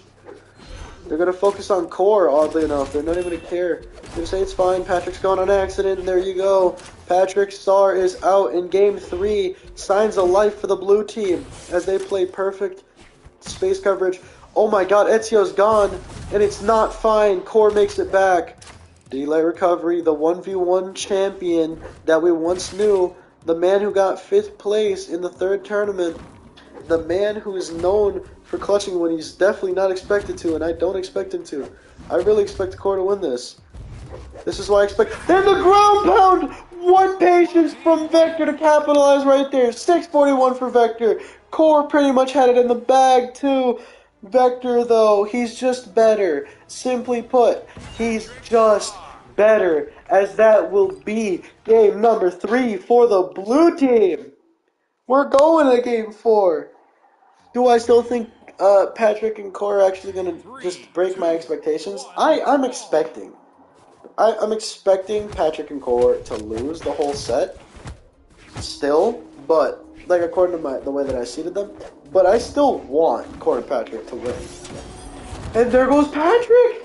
Not again, bro! Again! Also, I was playing basketball earlier, bro. I cooked the hell out of my friend in Crocs, I can't lie. Like to get to 21, bro, I did some nasty things. I burped as I was about to say nasty things. Right now, though, it's definitely looking like the blue team is starting to lose that lead that they so very hard were grabbing onto, and there goes the lead. It's pretty much dead even now. If Vector dies here, which he will, it's now actually a lead for the red team, and a pretty comfortable one at that. Oh, recovery again. Ezio taking a bit of damage. Now orange, definitely orange. Definitely orange. More damage. Matter of fact, he might get taken up by Core right here by himself. Nair whiffs. Delay whiffs. Nair. They're trying to focus a little bit more on Vector. Oh, Ezio's back! He's back. Ties up the stocks. Now they're focusing Patrick, and it's pretty even now. It's pretty much dead even. That Ensig is not enough to kill Patrick, but one more of those. No, it will be as he's out of options. Down there. No, it's kind of a clash of the Titans. Well, a Titan versus... Yeah, pretty much a Titan. I mean, Core's lore is crazy. It's a clash of lore Titans, as I would say. Ground pound! Core can't make it back! It's 4 stocks to 2, but for how long? For how long this 2v1's going so heavily, so handedly in the favor as that side level actually saved Ezio from that freaking side sig. Ezio makes it back. Patrick Star still struggling to find his footing in Game 4. That side will take him out. And somehow, some way, Vector's still making it work over here with that much damage on his stock. It's 3 stocks to 2. But for how long, man? I mean, right now they're trying to double Ezio, which that worked first. At first it worked, but right now, I mean, it's starting to work a little bit more. But they really just need to find like a sidelight Sarah on the Patrick. More specifically, Ezio needs to find a sidelight Sarah. Oh my god, Patrick found his footing. He found the answer. Holy hell. Wait, but Vector, the side air! Vector's tied it up! He's tied up the stocks. Ground pound. The damage is definitely not in Core's favor. But Core can bring it back. Side air whiffs. The instant whiffs. The ground pound whiffs. The down air. Oh my god. Oh my god. Oh my god. Oh my god. Oh my goodness. And Vector with another kind of 2v1 situation. And he wins it. We're going to Game 5, baby. Vector with another 600 damage game. 4 stocks taken. Patrick Star only 500. They found a way to semi-shut him down, which is weird, because 500 should not be shutting a player down. But that's how good Patrick has been this tournament. When he has a 400 damage game, you pretty much killed the dude. This man was doing 600 damage in a loss. In back-to-back games. Like, bro did not care. He was like, my individual stats will be crazy, bro. And right now, we're going to Apocalypse, as this will be game number 5. What will happen here? Will the red team prove me wrong? Will the blue team prove me right? What will happen? I mean, ground pound. Right now, the red team's got a favor and a lead. The craziest part is that Patrick has not faltered out of nowhere yet. So, definitely looking more like it's going to be in the favor of the red team as we start this set, this final match, the set. But, yeah, Vector playing out of his mind already. I mean, he hasn't taken any stocks yet. Patrick makes it back. Gonna get that recovery, try to interrupt something. Ezio, you have to figure out your play, man. You're playing terribly. Like, straight up, Vector is hard carrying. I'm not even sugarcoating it. Vector has been hard carrying for this entire freaking set. Like, Ezio has not had a good game, and will be probably the reason why they don't progress. Which is honestly my original thought. I just can't believe he's proving me this way. Nair. Ground pound. This game, bro, back-to-back game 5s is crazy. I am such a fan of it, though, because this is pretty uneven. That sider will take him out, and it's 3 stocks to 5. 2-balloon scenario, the Vector does not fear. And oddly enough, Ezio for some reason doesn't either. Damn, bro! His double hammer is going crazy. The heavy style of the double whammy, as it's 4 stocks to 3. Trying to make it 3 stocks to 3 here. Semi-evening it up. Ezio cannot take any more goddamn damage, bro. You're already 2 damaged. Side air. D-light. Side air doesn't work, so down air. Core takes him out. 4 stocks to 2. That's the side sig that blew. It's over for Ezio and Vector here. And it wasn't even Vector's fault this time. I can't believe I'm saying that. I can't believe I'm saying it's not Vector's fault. I'm so happy though. I'm such a fan of Vector. Like, seeing Vector win that tournament made me, like, actually so happy. Because I was like, oh, so the low tiers are winning. Because Jay Yoon was up there, bro. Jay, this is when Great Sword is, like, straight ass. That down there will do it. Unfortunately for Ezio and Vector, they will not be moving on. But if I was Vector, I'm getting a new teammate. Ezio averaged, like, 350 for the last, like, 3-4 games, bro. Literally for, like, the last 2 wins, and, like, just everything about it was so rough. Whereas Patrick Starr, he found his zen, found his footing, and yeah, that's the result. Ezio is a fraud. He's a hard-carried fraud. He is the Ronaldo of this tournament. The Ronaldo that got carried by Unknown Army. Wow, I can't believe that. I actually cannot believe that. That is insane. Arcadia. And here we see Nash and Arcadia. They're back and they're facing off against what I never would have thought had happened in this tournament. But something I'm very much a fan of. We're going to get Kaya and Koji to face Nash and Arcadia, bro. To face Nash and Arcadia. And we're starting on Demon Island.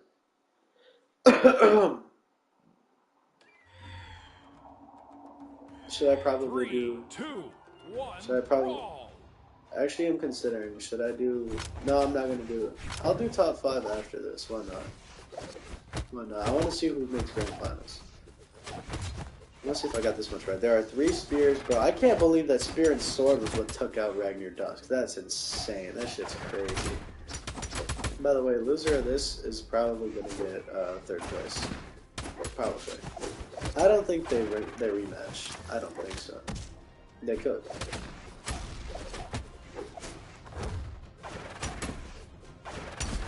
Still can't believe that Diana was the one to break the curse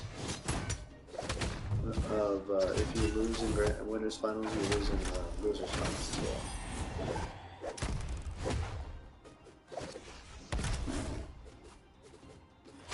Wow, okay.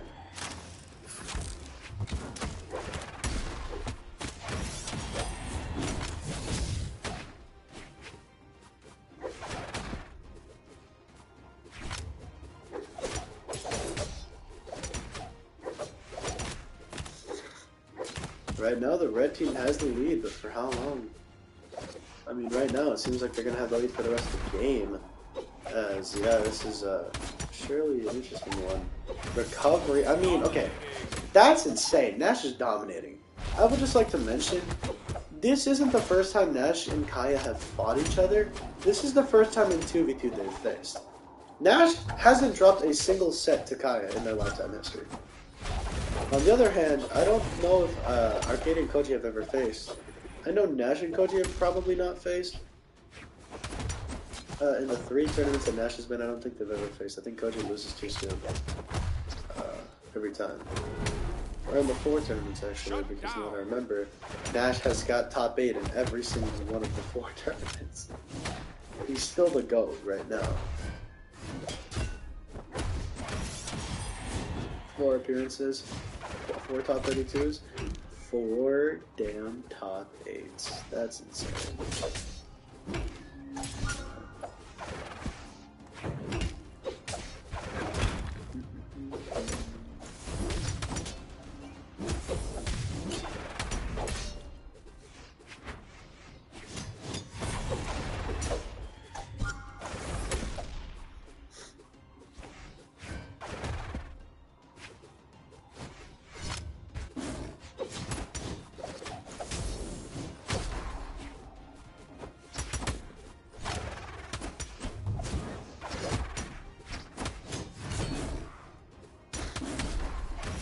Oh shit, okay.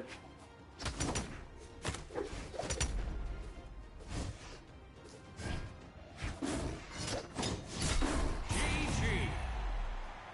Red team wins. Holy shit.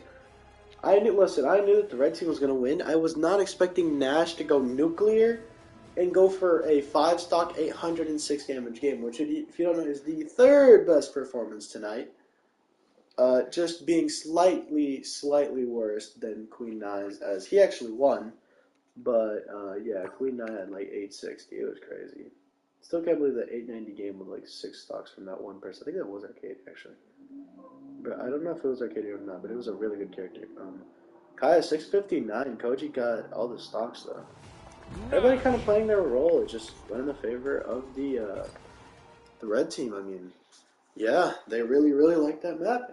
I didn't really know what to commentate on because I was like, well, this isn't really as close as you'd think it is. Like, they're kind of just, red team took the first 2 stocks and then blue team tied it up, and then red team took the stocks, and then blue team tried to tie it up again, and then they lost. It was kind of just that situation, more or less. Right now, though, I'll be honest, Ezio and Vector are really good at getting top 8 somehow. You know, in the 3 tournaments, Ezio has made top 12 at the very worst. Vector, I'm pretty sure, frauded in the first round, but regardless, I'm amazed. Okay, Kaya's the first one down again. Shoot, I should probably put the placements in now. Yeah, I'm gonna do that. Bothalla 2v2 accolades, the ones that have already fallen. Vector 2 times, Ezio 2 times. Is there anybody here that has been better before? No. Olgrim. Scarlet. Okay. Man, I still can't believe freaking Queen Nye and Nash, incredible MVP tournaments, and then freaking Ember and Nash in the grand finals. That was crazy. 2.7 KOs per game for Nash, but 480. Team was pretty much doing everything for his team, but even though he didn't have the 2, even though he wasn't taking most of the KOs, Arcadia really wasn't either. I mean, yeah. They're both definitely going to have below 3 KOs a game for grand finals. Right now, though, I mean, holy shit. As I was putting the accolades away for the team, yeah, National Arcadia just shit-stomped on blue team and completely destroyed them, as Kaya is the only one that has a stock left for blue team.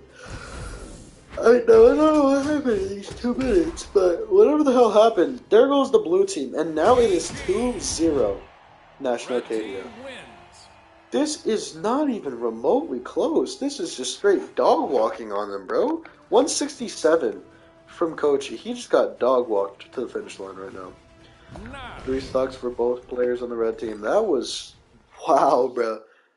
It's like freaking, as Brawlhalla would explain it, it's the best player in the world diff. It's the best. It's the Nash diff, the Arcadia diff, bro. Because that was 4 clean stocks too. Like, when you looked at it, they were both like white, maybe a little bit of yellow on one of them.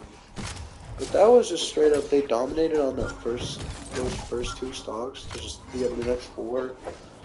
But just it was gonna be impossible to lose.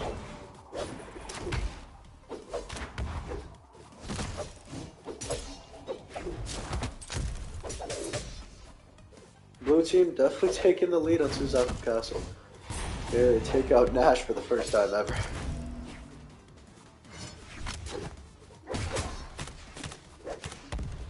Oh, Nair, good moves. For the first time, we see a little bit more of a turnaround. Interesting. Koji falls, and just like that, the red team's starting to tie it up again. Kaya trying to focus on Arcadia, not really working out for them as their recovery. Good move there. Good patience from Arcadia to win until the setup was perfect. And yeah, just like that, now it is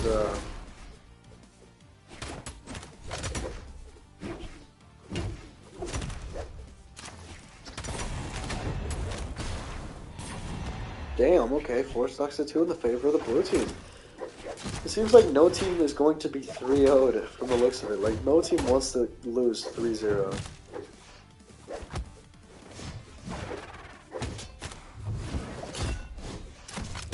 Kaya and Koji have already preceded my expectations of 4th place. So, of either 5th or 4th. So, hey, congrats to y'all, man. I mean, y'all already did a lot better than I expected. So, even if you somehow end up choking this, which I don't doubt that you won't. I doubt that you will. Yes, it's okay on there. Okay. I really do doubt that you get, somehow choke a 2-stock lead, right? Right? Yeah, ground pound. That cider might be the conclusion, and it will be as the side sig puts the exclamation point on the sentence. Kaya and Koji. Kaya again, incredible gameplay. That's game number 4 that we're going to now, ladies and gents, ladies and cucks, whores and gentlemen. 3, 2, 1. Wow, this has just actually been incredible. This has been nothing short of really good Brawlhalla all around. The top 8 so far have proved that they deserve it. They're like, it's completely deserved. Everybody who's been here deserves it. Holy hell.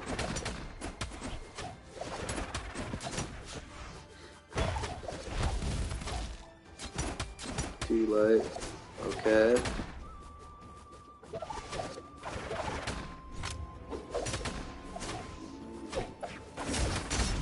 Oh.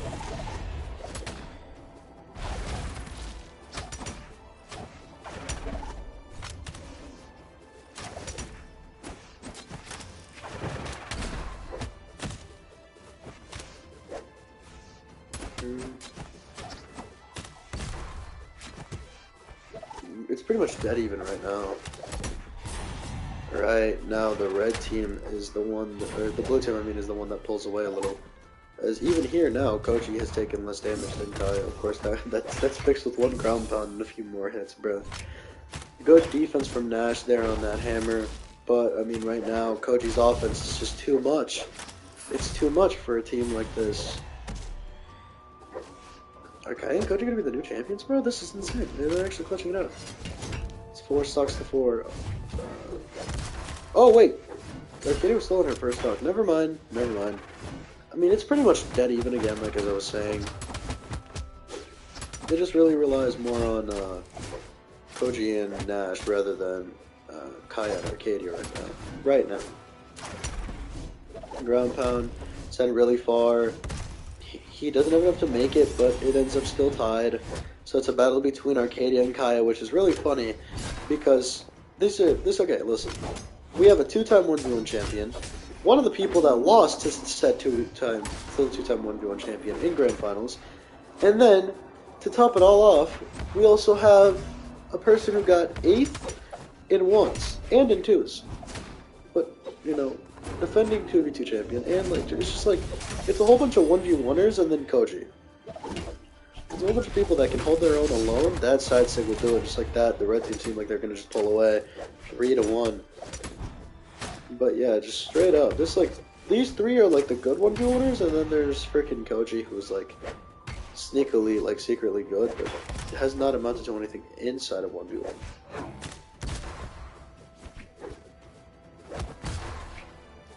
Oh.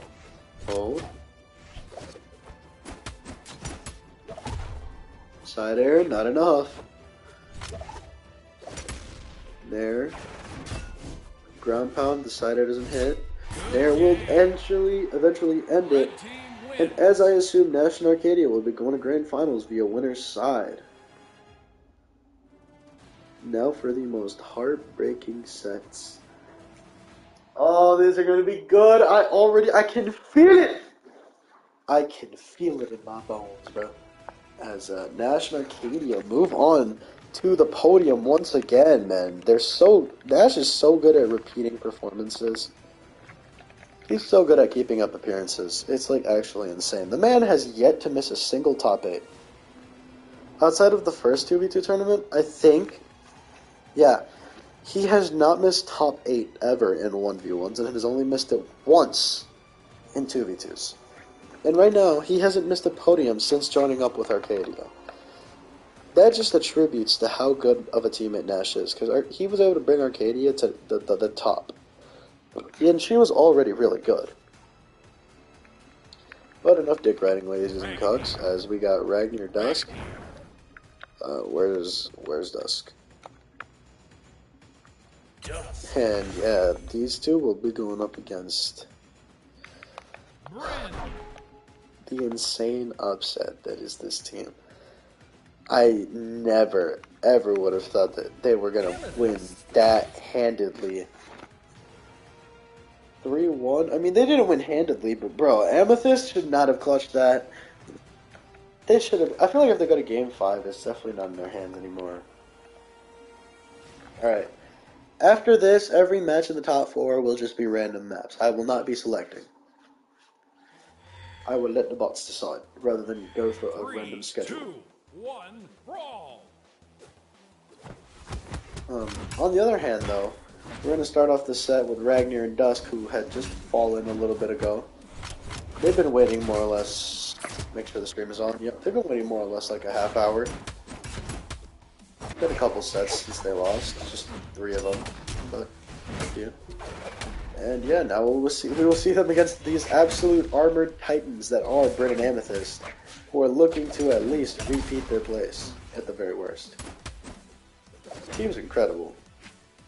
I still can't believe Ragnar and Dusk are this high up. Like, you gotta understand. I saw them break. I saw them split up and was like, wow, this is insane. I would have never thought that the team that got 5th splits up. That's 1. That's 2. And I also would have never expected a team that did this well and then split up would team up again and do just as good as last time. It doesn't look like they're going to make it any further, though, unfortunately, as right now, Amethyst and Bryn are kind of another plane of existence, as the Spear Axe combo is working in the favor of the blue team. Recovery. Side air. I still can't remember a moment in which the yellow team won, just saying, on this map. Right. Side air. And Sig. This is just a tie-up in stocks, by the way. Good defense there from Ragnar. His guitar is playing incredible. Are they going to double? No, she's going to back up to the wall. Oh, we saw Dusk trying to make an edge guard, but it'll be Ragnar who actually hits her. And that might be enough. And it will be. Just like that. The red team is still on the back pedal, the back heel. That ground pound might be enough. Not enough yet. Alright, good ground pound, end light. I mean, hey, this can theoretically be done in 2 ways. And number 1, Ragnar needs to stop getting cooked by Bryn, and Dusk needs to just cook the hell out of Amethyst and take her out, and then they 2v1 Bryn, and all of a sudden it's pretty much shut up. Or, the other way this goes is, yeah, the blue team kind of steamrolls as they're up 2 stocks now. And Ragnar is way too damaged to keep up appearances.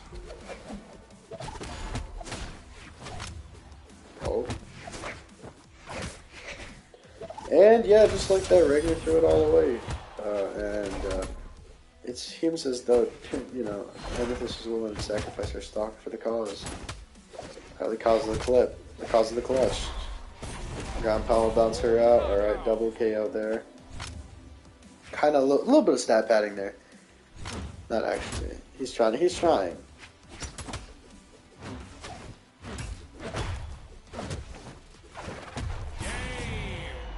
That was nasty. 7-16 from Bryn. Around what I expected. I was expecting her to have a really high damage game after seeing the way that those first stocks went flying. But Amethyst ultimately took all the stocks. And yeah, both Ragnar and Dusk averaged either average or below average. I did the thing and I knew I would do it at least once. I was just waiting on it.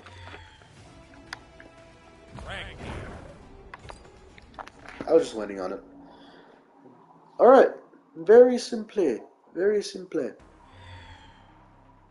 Going to Terminus. Very similar map.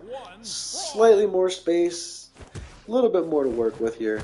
Rather than Mishima's tiny ass shitty dojo.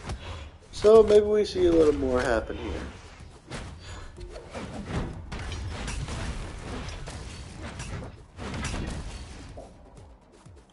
And Ragnar's on red. Only 20 seconds into the game.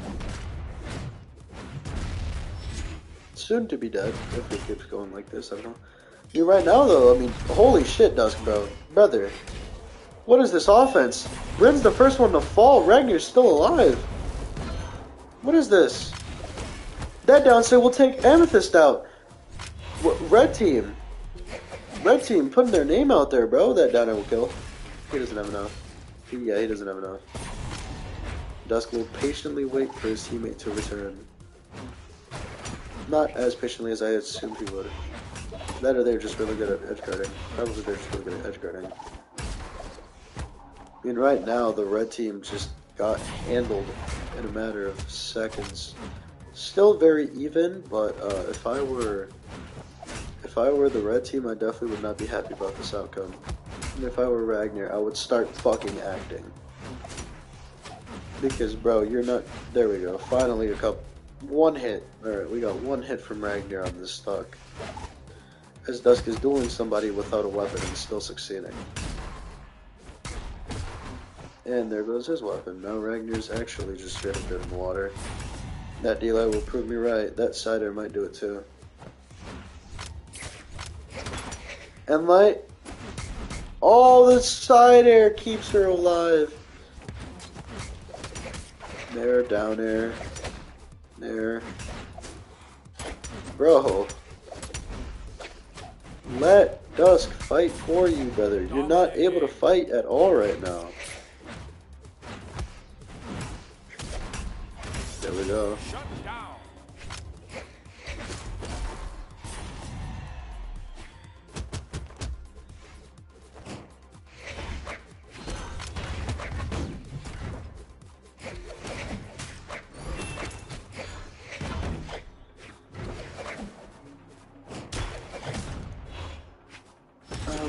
What to say. I'm like so nervous because I don't know. I mean, yeah, blue team has a lead, but red team's focusing the shit out of Bryn and it's working. Oh, that was close. Amethyst trying to play some defense here. She's prone to 2v1ing as we've seen. She can do the 1v2. Oh, and it's over. Unfortunately, Dusk did a fucking dumbass move and she touched the wrong way. You dumb shit. Regardless of how it ended, Ragnar, you played like shit, Dusk carried you once again, and it ended up being Bryn Amethyst. They are a game away from sending Ragnar Dusk back to where they were, and they're one game away from at the worst performing as good as they did last time. Miami Dome. We're either going to see a Game 3 or a Game 4, but I don't think this will drag on too long. I just think Ragnar and Dusk are zapped after yesterday. It's not nighttime, they're not locked in. Clearly Ragnar's locked out, if you ask me. I mean, the guy can't do anything. The way I think they win this is if Ragnar wakes up. That's the only way I think that they have a chance. The only shot they have is if Ragnar starts playing better. The way that Dusk started playing better, they need that out of Ragnar. Against Kaya and Koji, but only against Bryn and Amethyst. We also need a little bit more Dusk Spear. And yeah, sent to Jesus somehow. I don't even know what happened there. And my side light.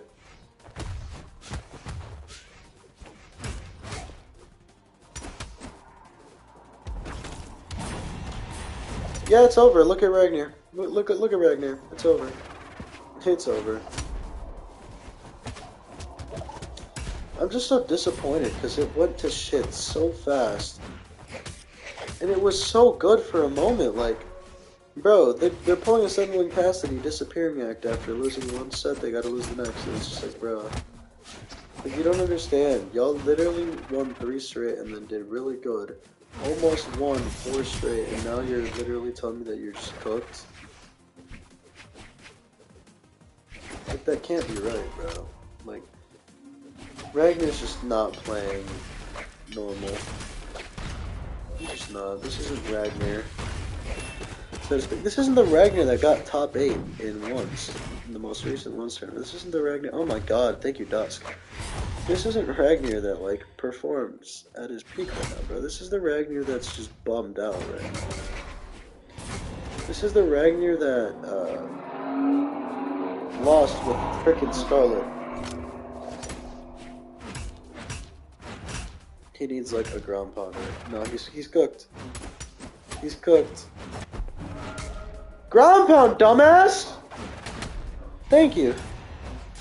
And he's still getting cooked in the ones, so it doesn't even matter. No, he's still getting deep fucking fried in the goddamn 1v1. It's over. I've already put the tally. This is a 3-0. Thank you, Bryn, for confirming my suspicions. And at the worst, y'all are back.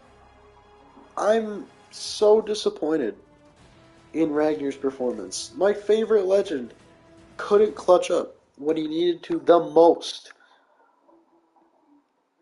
At least we got guitars, I guess. Bro, Bryn and Amethyst, so good. They're so good. But right now, I mean, we got one more set left in the top 5 side of things.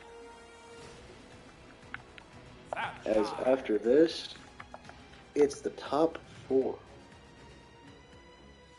And the team on the right will actually be facing off against the team that wins here.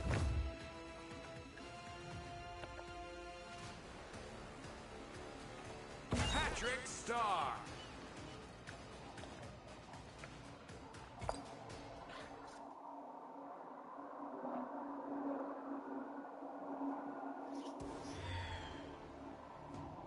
I mean, I'll tell you right now, if this goes to game 4, the team that loses is going to, at the very least, be the 5th seed. At the very worst, they will probably be the 5th seed in the next tournament. They won't be placed that much lower. Or they won't be placed at 6th, just because they're now getting 3-0. Now that if this is a clear sweep the way, what we saw, it's a different story. Ragnar threw away 3 fucking stocks, man. That first stock, he just didn't play Bothalla, and the next two, he literally just put his hands on the keyboard every time he fell off stage. Bro was playing with his dick, I don't know, man. He was playing the game with his Johnson, his long Johnson, because it doesn't make sense. It doesn't. And right now, the red team has a deficit that's growing bigger as Thatch is gone again. Wow, Patrick Star is an actual deity on this hammer. I wonder what's gonna happen in ones, because there's, Ragnar's still there, Starlet's still there, Moonin, Mash, Taro, Sidra, Linfeg, Hattori. It gives us some pretty weird names to be put in the top 5, but, yeah, I just wonder how it'll all shape up in the end.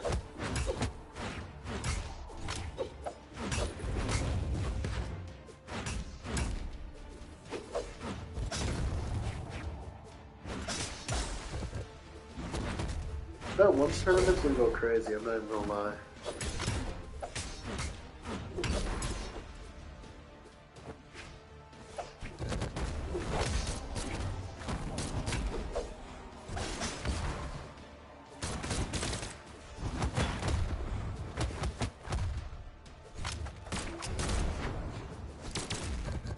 That is so close to being out of the freaking game already.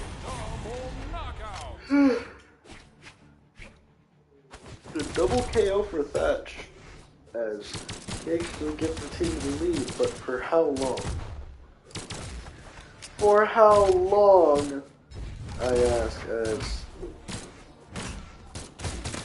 I mean really a nair will do it, or a down air. Down pound will also do it just like that, 2 stocks to 1. 3 minutes remaining. Ground pound down there. Hammer's the best weapon in Bothalla, bro. I swear, I don't know what it is, but at least right now, from the looks of it, it's really between axe and hammer. And the reason I say this is we have 3 axes, in Barraza, Patrick. We have 3 Axe players in Barraza, Patrick, and Olgrim. And Ragnar, we have 4 Axes. Also 1-0 Core Patrick.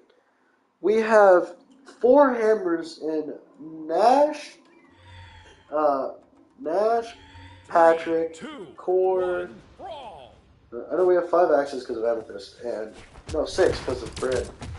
We have 4 hammers because of the 3 that I just mentioned, and also Scarlet.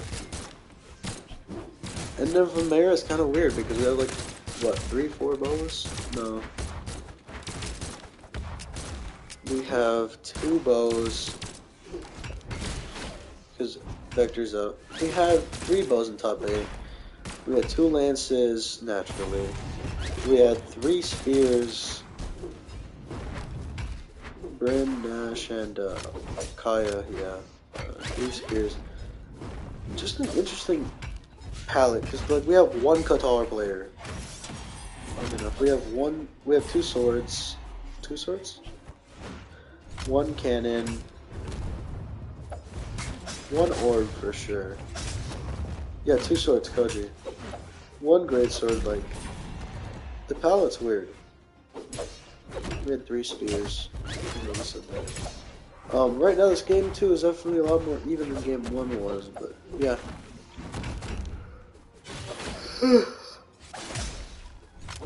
I don't even know why I'm getting tired. I'm literally just commentating. Alright.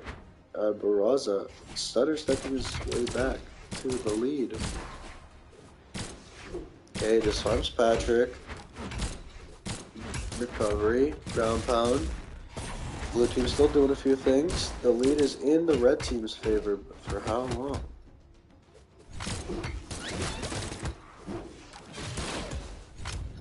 D6 hits Thatch.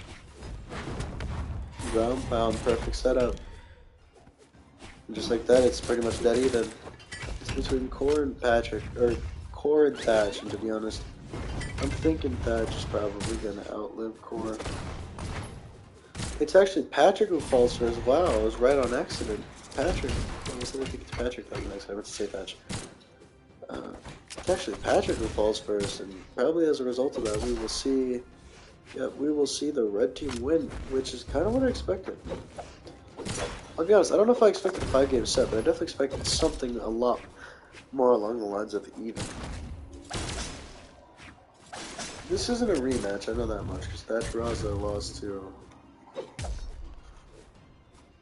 They just lost to Kai and Koji, I presume? No.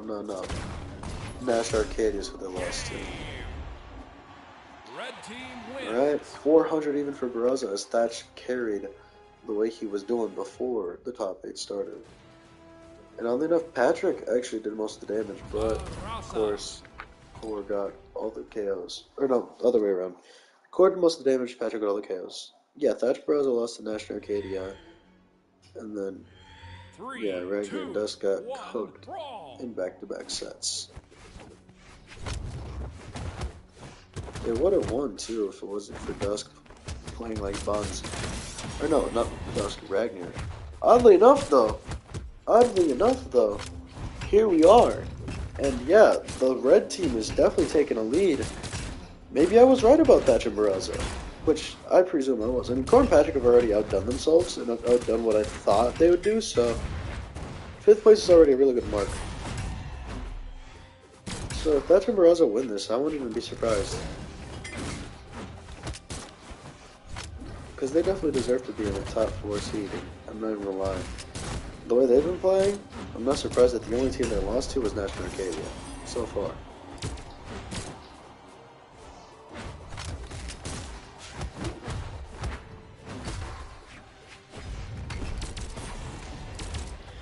Alright, there goes Barraza, maybe Thatch is next. Whoever is next, it's 3 stocks to 5 now. Yeah, it's probably Thatch. And, yeah, Patrick Star seems to be fairly injured. Yep, there he goes. It's a little even.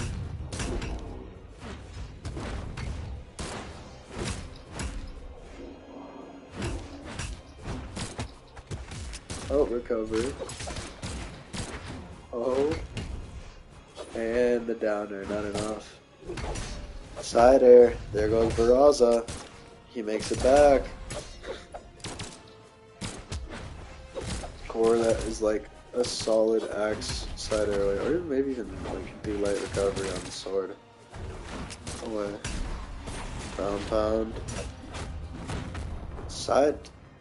And light side air. Okay.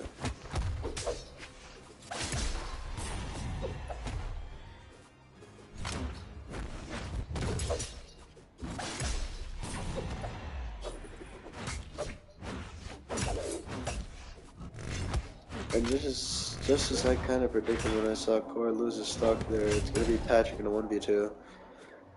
And yeah, I think it's safe to say that Thatch and Barraza have this one in the bag, as Thatch loses his stock. Patrick trying to make Barraza lose his, but yeah, even in a 1v1 sense, Patrick is a complete newbie. Recovery will do it, and just like that, 2-1, Thatch and Barraza.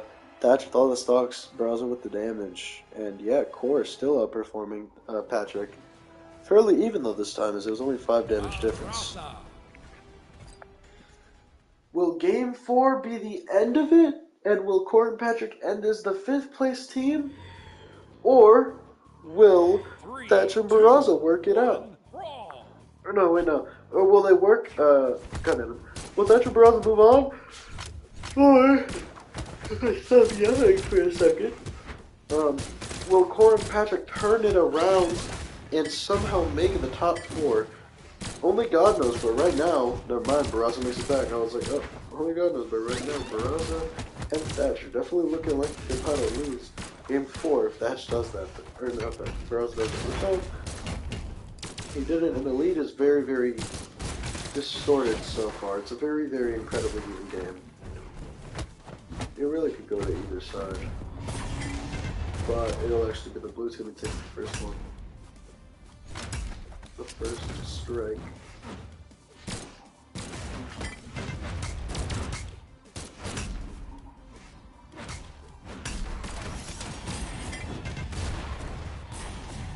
Just like that, it's 5 stocks to 4. The red team's still in the lead. Bro, this is so close.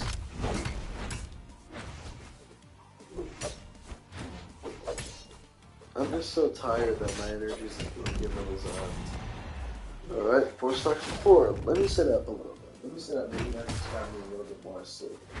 If I fall asleep like this, I'm cooked. I'm grilled even. Right now, though, it's definitely going to be the red team keeping this massive lead outside. I think Patrick all the way on the right side. And just like that, instantly, I'm awake. Core is definitely not the most damaged, but he's definitely the one at biggest risk, even though Patrick's the one. Okay, Patrick might actually be the one at biggest risk now. They're pretty much same damage. Yeah, freaking Patrick is now officially the one at biggest risk, as he really needs to survive. Because when they win, it's because Patrick is doing like 600. And when they lose, it's because Patrick is doing 600. Alright, that recovery. That takeout. And I guess something, nope, the D-Light will definitely secure absolutely no mega lead.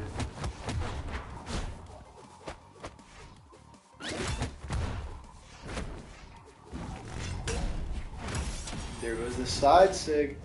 Nothing happened for like a solid 5 seconds. They were just dancing around each other. That near isn't enough. Patrick's still alive, still pushing, still doing everything, but the recovery will officially take it. Just like that, Thatch and Barraza are stuck in a 2v1 scenario that is very favorable for them as that side sig isn't enough. There, trying to go for Barraza. Can he do it? No, that will be it. And just like that, Thatch Barraza are moving on to top 4 and will actually be going up against Amethyst and Bryn. I mean, Thatch is back. Thatch is completely back. 723 4 stocks. The man outperformed Barraza the entire set, if you ask me. Barraza kind of just had more damage than him, but this time it was all Thatch. Core and Patrick are out, unfortunately. No MVPs for these two. as they are incredible and somehow still placed really well. Right now, would I say Ogrem and Scarlet have a chance of having the MVP? Hell no. Ezio and Vector? Hell no. There's that game 5. Wait. No, yeah, actually, yeah, maybe. Not really, though. Ragnar and Dusk? Hell no. Cora Patrick? No. No. Patrick did really, really good, but ultimately he slowed down, and that's probably the reason why they lost. Brandon Amethyst? Yeah. Thatch and Braza? Yeah. Nash and Arcadia? Definitely. Kai and Koji? Definitely. Hold on, let me put this in. Ragnar, Dusk, Cora, and Patrick all got 5th.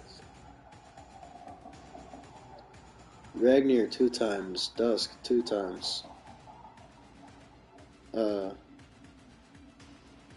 Wow, Core and Patrick are both here. Shocker.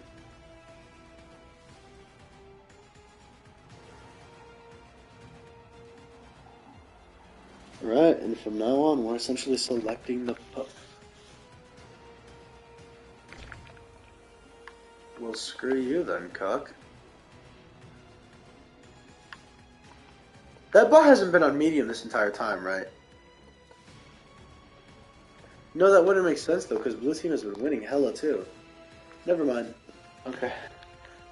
That actually scared the hell out of me for a second, and I was like, no, because that's the bot right there, and it's on hard. No, yeah. Patrick was the bot. Never mind.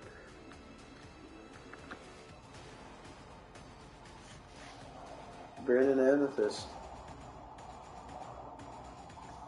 You're next on the chopping block, man. Where is Amethyst? No, wait, Thatch. Gotta put these two back.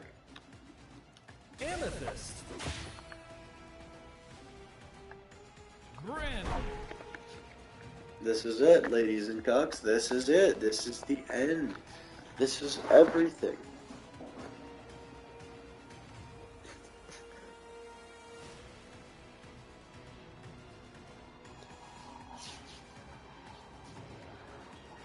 This is going to be the true end to the entire game for one of these teams. Congrats to Barraza and Thatch for moving on past where they got last time. There's only 2 other teams that have done that. Oddly enough, the craziest part, every team in the top 4 right now were in the top 8 last time.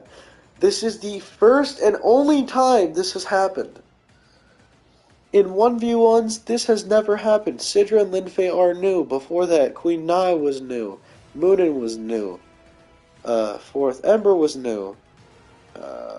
Scarlet is new. Terrace is new to the top 4, but not to the top 8.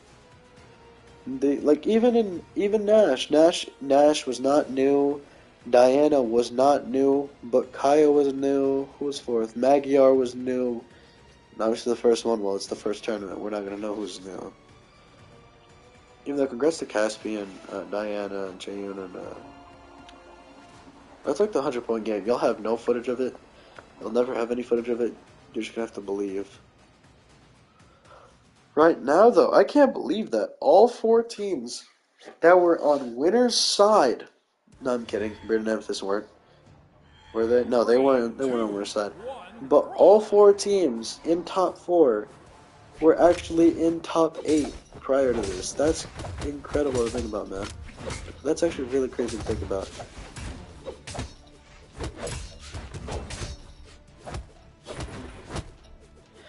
Especially considering the way that it happened. I mean, right now, Barraza and Thatch, they're very amped up. Oh, my lordy, man. Oh, my lordy, man.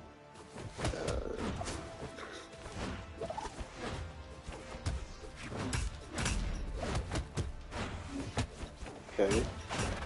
Starting off with a very big lead for the blue team, but could soon be turned around. I doubt. No, yeah, Thatch is still very, very, very damaged. This lead is extending to 3. This lead is extending to 3. So far, we haven't seen any teams that have stood out, like outside of National Arcadia for just their incredible dominance on the winner's side of the bracket, and Kaya and Koji for the crazy semi upsets that we've seen. I can't really name one team that's been on top of it outside of Amethyst and Bryn. I don't know who Bryn and Amethyst lost to early on, but whoever they lost to, I'm gonna be honest, Bryn and Amethyst have been cooking ever since, so I really do thank you for that. Because thanks to you, Bryn and Amethyst have been absolutely decimating the competition, completely upsetting this entire tournament so far.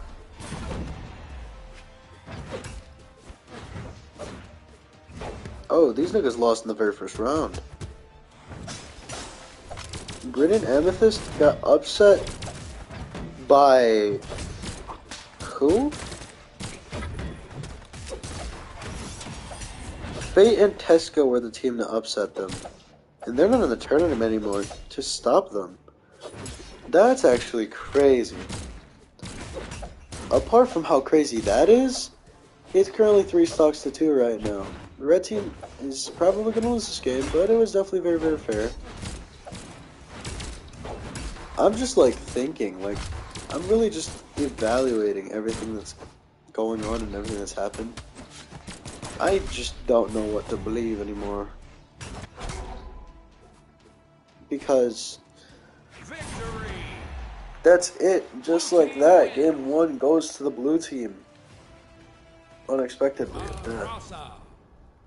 Alright, better name this. I'm just so shocked because I didn't even know that they lost in the first round. I knew it, but I completely forgot and disregarded that information. Because that happened a month ago.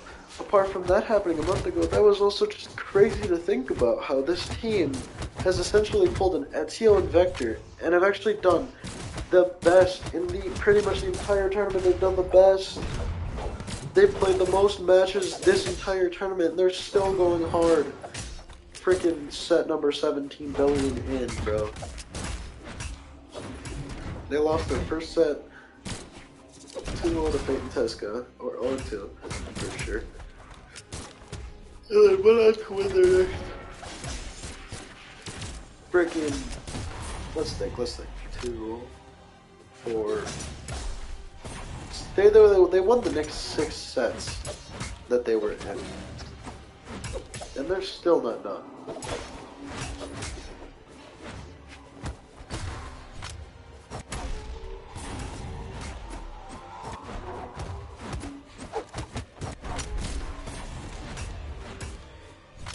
Fairly even. Bryn's definitely the one in the back pedal right now. Everybody else is kind of just in the front seat, the hot seat if you will. But definitely favoring more towards the red team right now. I mean, I'm just in awe. I'm literally just in awe. Because Core and Patrick took the first game and then never really sniffed at the goal, never really sniffed the medal. After that, Ragnar just got sent straight to Albuquerque, New Mexico. And then they got owned, and right now Thatch and Barraza are making this a set. Fun fact, this is actually a rematch of the last tournament. This is the red team getting the revenge that they probably wanted originally, so they were really upset that they lost to a team that lost in the first round. But luckily they're getting this rematch right now, and if I'm not mistaken, last time it went to 5 as well. So this is shaping up to be a really, really good set. And currently it's in the favor of the red team. I'll just make sure I'm not talking out of my ass real quick and confirm exactly what the seedings were.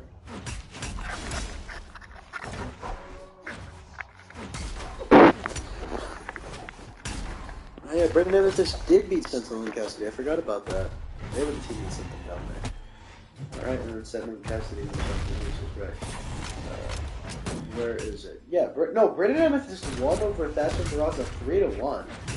So it wasn't even as close as I thought it was. It was a 4-game series. It was a 4-game set. And right now, this is definitely a lot closer between the 4 and the 5 seats. But to think that it would end like this is crazy. Game 2 going to the red team. 702 from Barraza, 586 with 5 stocks from Thatch.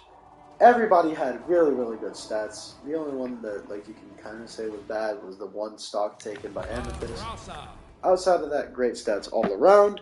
Clearly looking at a Clash of the Titans here. Clearly, as Thatch and Barraza take game number 2. 3, 2, and we're going to Terminus. Immediately, Thatch contemplates selling his teammate as trolls do. As trolls do.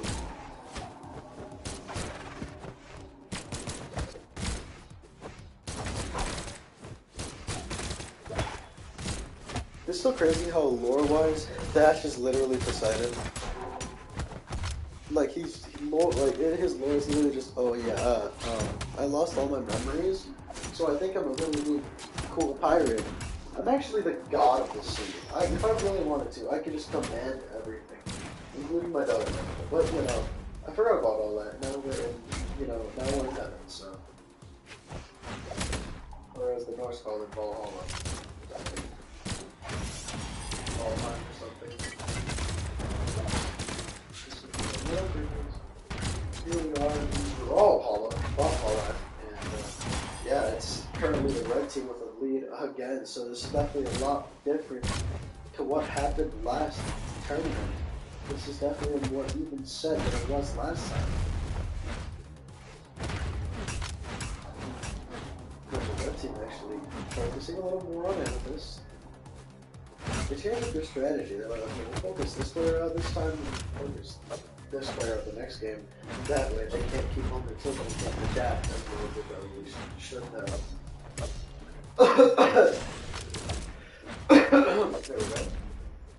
Clearing up my throat a little bit. Starts before, not even whatsoever. Red team with a lead. And that's the move right there. That's going to take her out. Side will take that stock.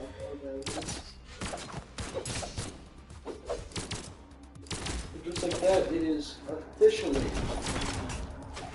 red team's complete momentum, complete lead. Red team is by far the one leading, by far the one outperforming. It's the one playing incredibly well.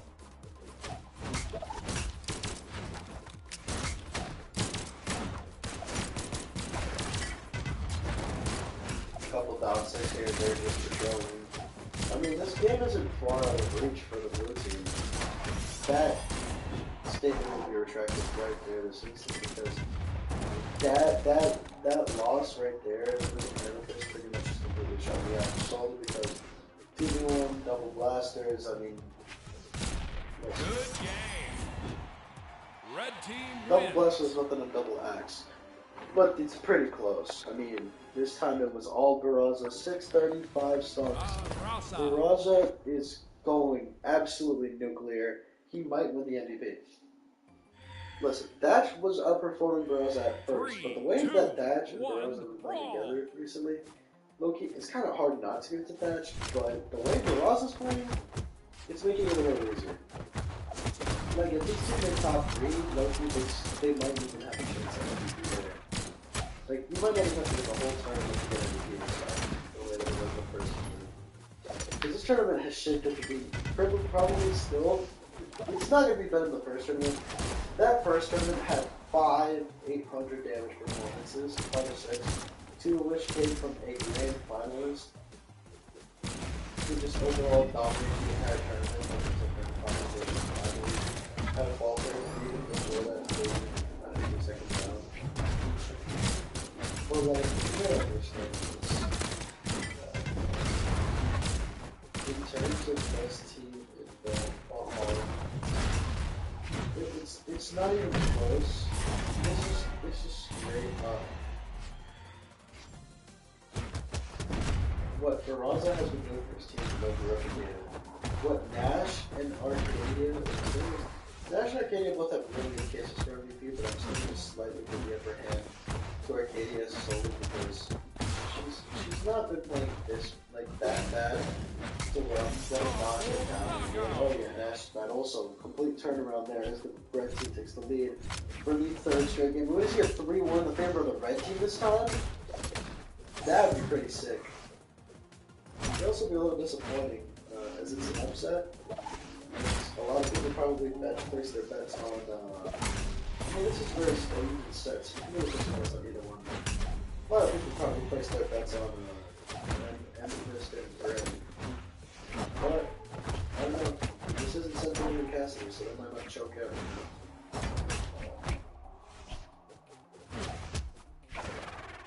They're going to still can't want to get here. Okay. And just moves it back, ground pound. They're starting to split them up. This is incredibly even, this is incredibly close. The side stick sends him out. Thatch is almost gone himself. Oh, the unlight from Thatch to keep himself alive in this one. Oh, the ground pound doesn't connect. Down air. Side air, that will disarm. That one might kill. No, not yet. Down air. Thatch is gone. No, he's not yet. Ground pound, not enough. The recovery isn't enough. Ground pound to keep herself safe. Ground pound again. Recovery to keep herself safe. There! There again! Amethyst! Blue team. Amethyst is an absolute goddess! She's an absolute goddess! 4 stocks taking 680 to close the game. Bryn played very well too. But that was 100% all Amethyst there at the end, clutching the game out. We're going to game 5 off the back of that. Bro, another incredible 1v2 to keep the team alive, to keep the team moving forward, bro. 443, 1 star. Thatch. That was a bit of a subpar performance. I mean, don't get me wrong. Barraza also did pretty bad. For Barraza, again, these guys average around, like, I'd like to say 1150 damage a game. Combined, so seeing them do only 900, 970, 960, somewhere around there, that's not expected of them. We're going back to Terminus as it's game 5 of Losers Semifinals. What in the world did I just witness?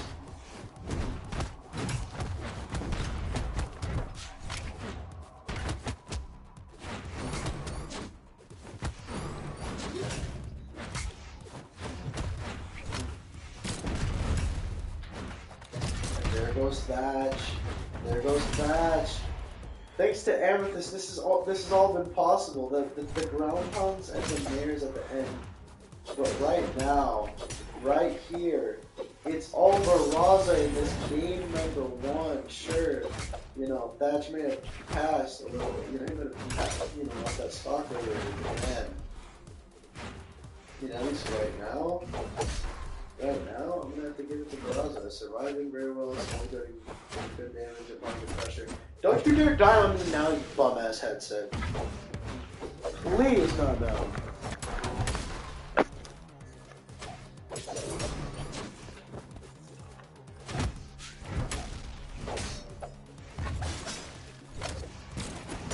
Hold on. Amethyst is still alive. Barraza also still alive. The side saying Bryn isn't gone. The sider will definitely be the capital, the exclamation point on that stock over there. Alright, let's think. Let's see. 4 stocks to 5s, but for how long? 4 stocks to 4, just like that.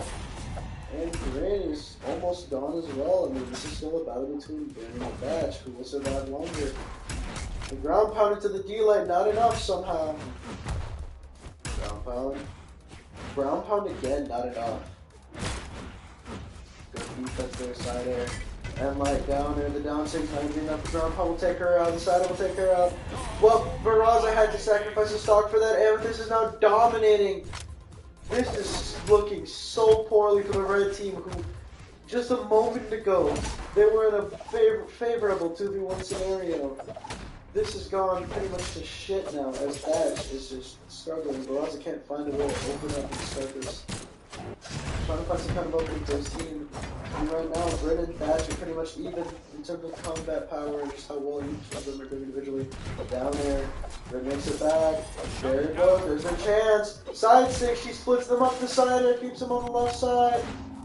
They're trying to play a little bit more stage control, they're trying to focus Bryn out. Recovery, that splitting move again, ground pound, the basic whiffs. That, not that, Bryn makes it back. Recovery, Barraza's heavily damaged too. The only one that's healthy now is Amethyst. We know her to do these 2v1s. She's done them 4 times now. 4 times.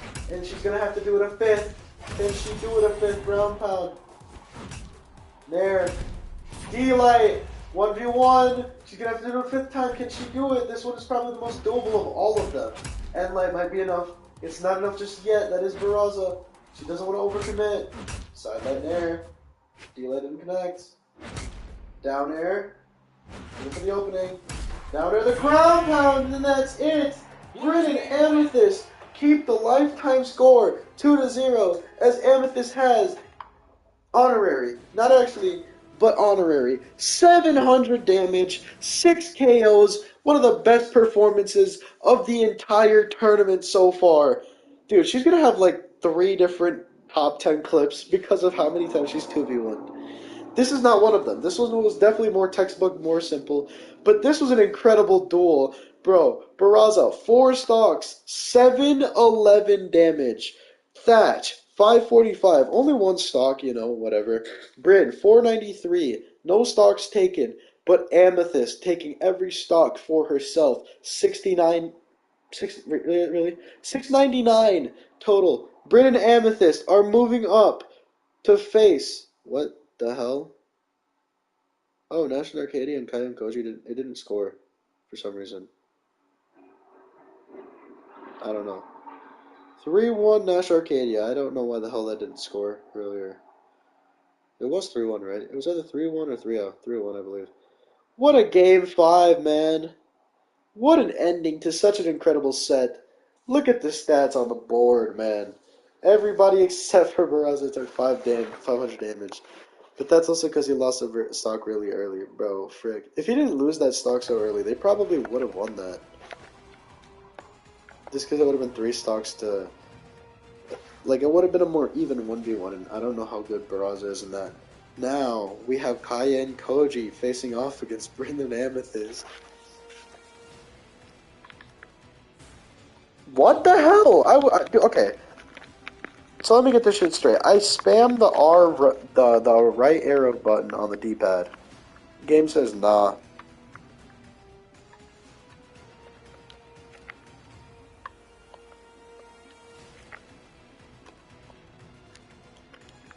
That's actually so goofy.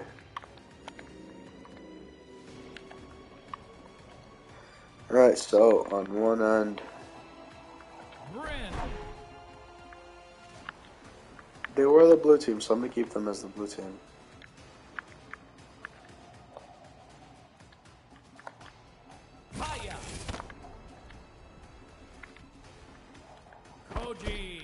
Kaya and Koji, and they'll be facing off against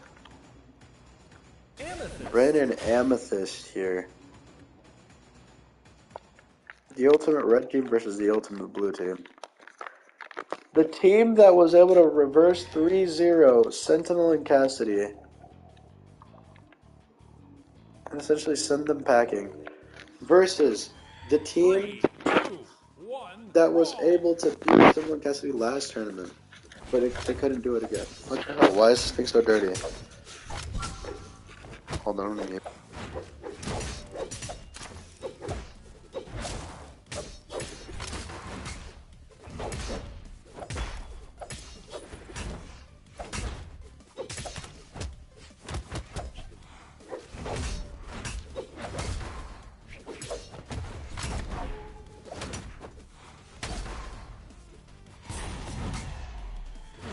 My bad, guys. My controller was just freaking dirty as hell for no apparent reason. Also, red team with a slight deficit here. Pretty big lead. Or not pretty big, but pretty small lead here for the blue team as they start this game number 1. But clearly they're riding the high horses of this, bro. Ragnar and Dusk are not the 3 seed.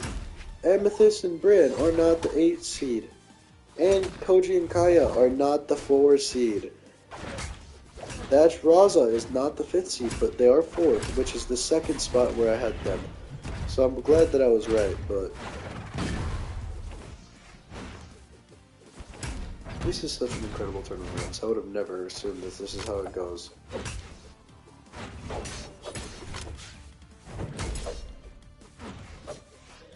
Kaya and Koji are fighting to get back into that top spot. On the other hand, I literally had no hopes of Green and Amethyst winning against Ulgrim and Scarlet. Now here they are, pulling a Taros essentially, where they're going all the way from 8th, from potentially losing the top 8 to, yeah, this. I don't know. The thing is, this is all happening right now thanks to Amethyst. Like against Ulgrim and Scarlet, I think either Ulgrim and Scarlet or whatever team they faced in 5th, Ragnar and Dusk, one of them, bro, freaking one of those teams, maybe even in top 12.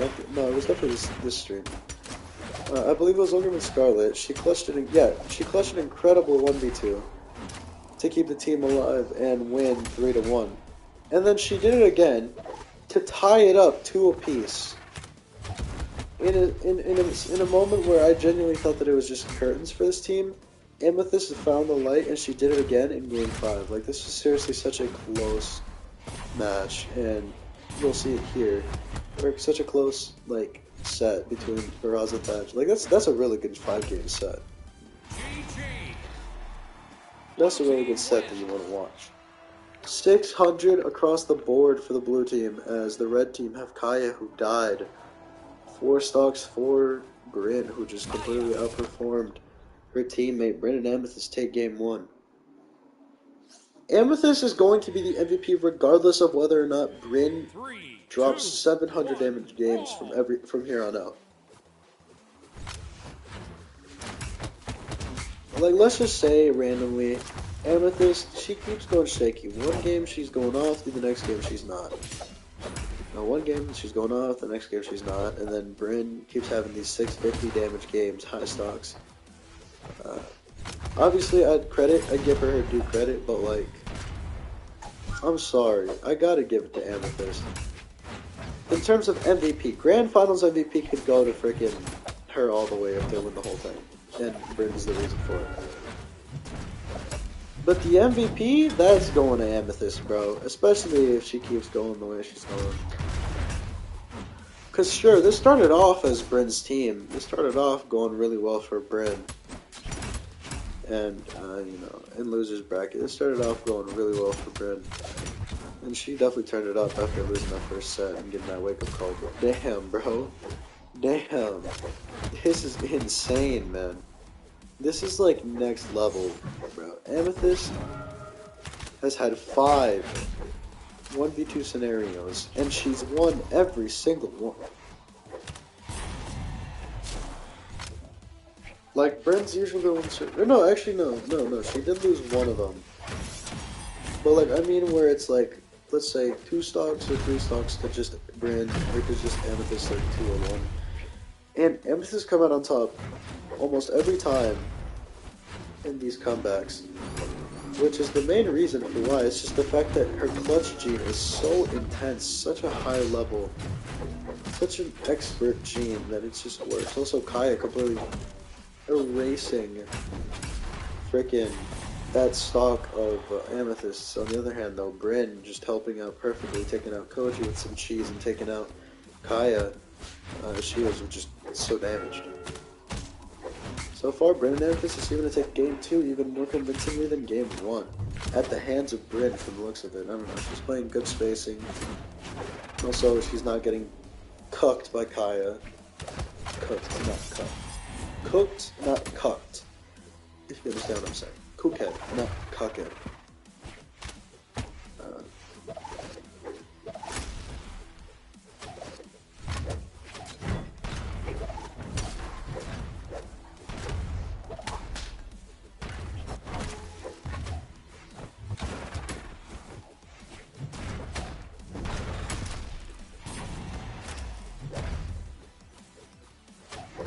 And now it's just up to Koji. And one stock to three scenario, just like that, Brim will take that stock.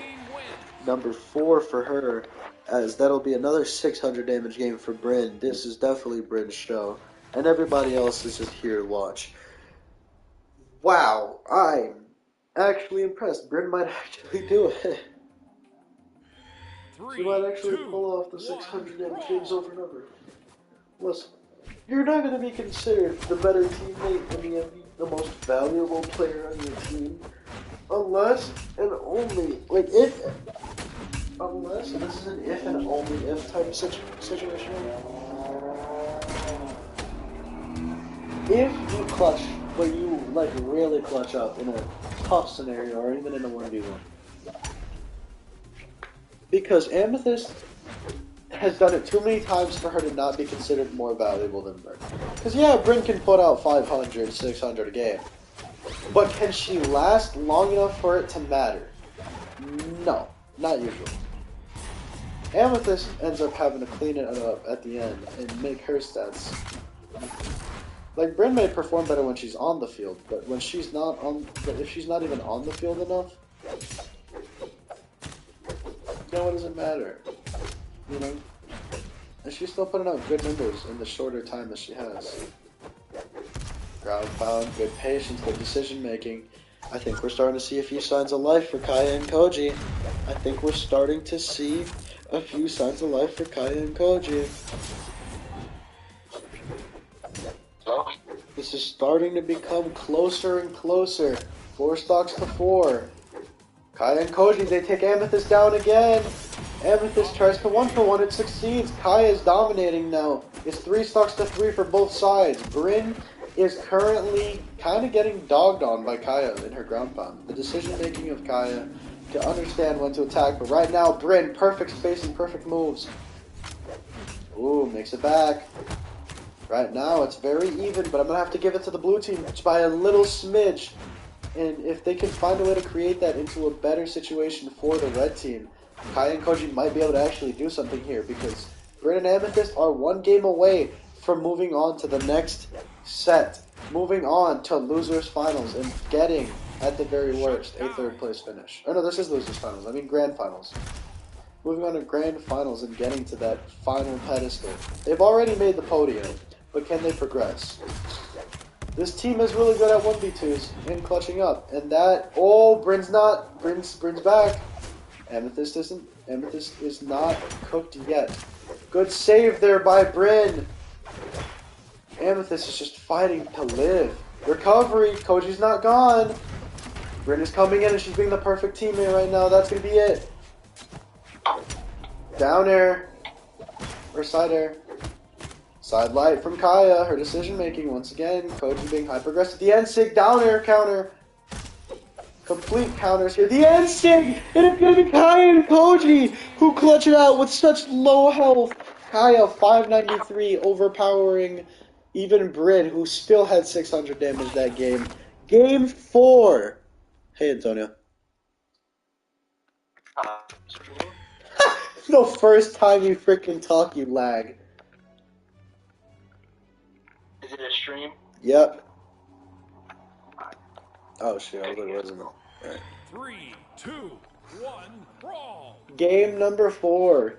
Will this be it for Kaya and Koji, or will they reverse 3-0 once again? Every time their back is pushed against the wall, they win game 3.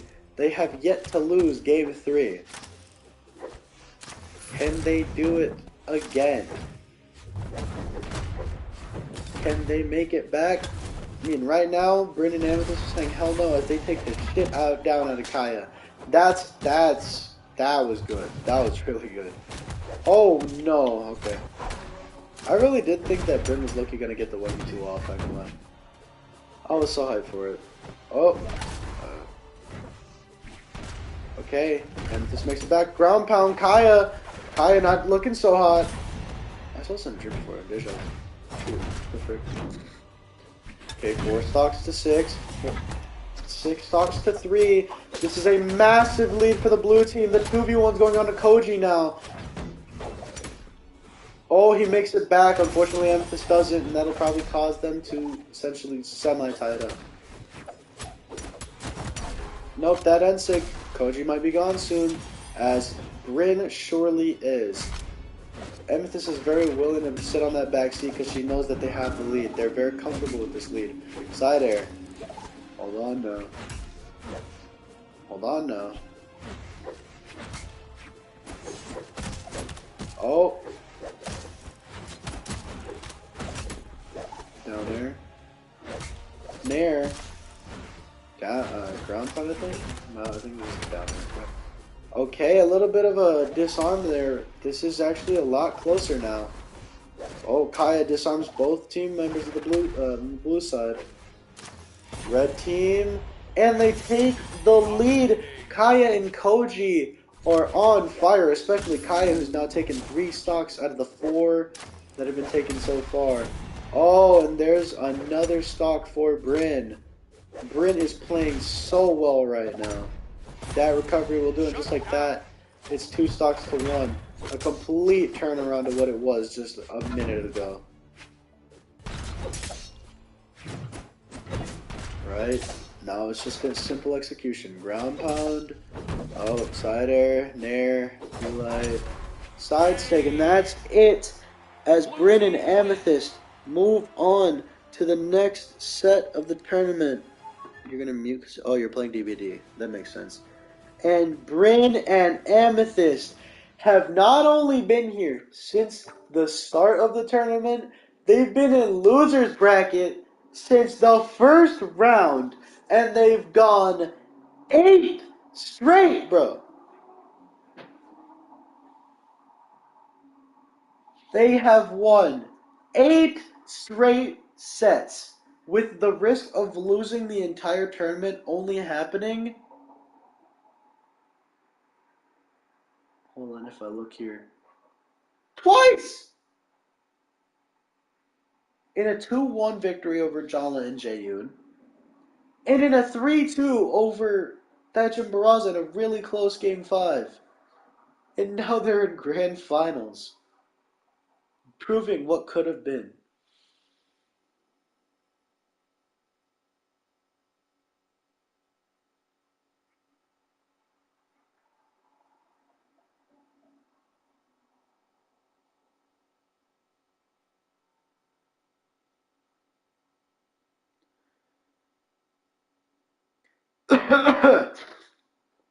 This is the final set of the tournament. This is the final, potentially 2 sets of the entire tournament. Bryn and Amethyst have brought it all the way from losers bracket top 32, and they have made it all the damn way to grand finals, beating everybody they have faced down here in the pits of hell, playing 3 more sets than National Arcadia, if I'm not mistaken. 1, 2, 3, 4, 5. Nope, 4! I was wrong. They have played 4 more sets than National Arcadia. National Arcadia, this is their 6th set of the night. They're definitely more relaxed. They're more pumped, you know. They have energy. Amethyst and Bryn are on fire. But for how long, ladies and gents? For how long? Arcadia. That's the question everybody has to ask themselves. Because this is no holds barred anymore. This is everything on the line. And you know what? I'm going to go to regular 2v2, and I'm going to pick one really awesome map. And it's going to be the map every single game. We're going to Halo. No, I'm playing. What the hell is Crumbling Chasm? As a tribute to being one of the original maps and being one of the greatest maps in Brawlhalla history, I think that it's only fair that we end this off in the Twilight Grove. I think this map needs to be tournament legal again. I miss when this map was tournament legal. It was so cool watching like pro players face off. 3, 2, The music's great too. Brawl. The last 10 games, potentially, will be set all here. Oh, the weapon spawned corner right on the rock. That's goofy.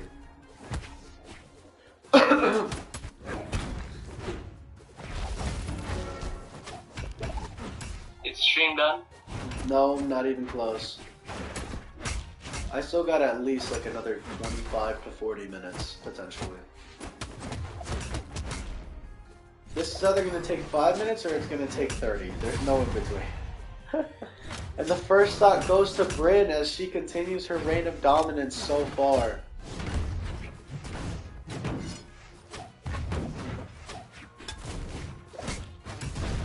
Okay.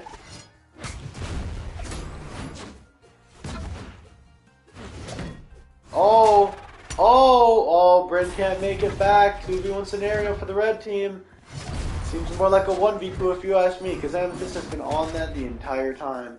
I mean, right now, Nash is not looking so good. Oh, and Nash wastes all of his things. That's a 1-for-1. That's really good for the red team, over the blue team. As now it's officially 3 stocks to 4. Nash probably fighting for his life right now in game number 1. This is not looking good at all for the red team. The blue team just has too much momentum. They have too much going for them. This is going perfectly in their favor. Props to Kai and Koji, by the way, for even getting top 3. That's crazy.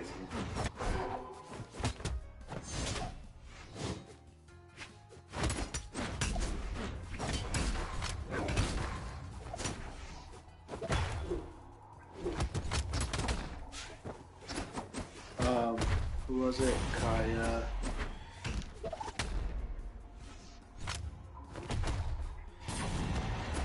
Alright, right now we're fighting for number 1. And Arcadia takes Amethyst out just like that. I mean, red team's still in a major deficit. Oh, whoa, what happened? It's okay, so it's a 1v1 somehow, but it's in the favor of blue team still. And Arcadia can't make it back, and that's a sad way to end game 1. I mean, it was probably going to end in that direction, but whatever the case was, the red team was clearly not equipped to face this dominant force of a team. 577 from Amethyst, only 1 stock, and 515 from Bryn, 3 stocks. Nash. I don't know what happened to Nash, but he's going to have to step it up in game 2, because if he doesn't, this is going to look like a 6-0. Wow, okay. 3, 2, 1, brawl.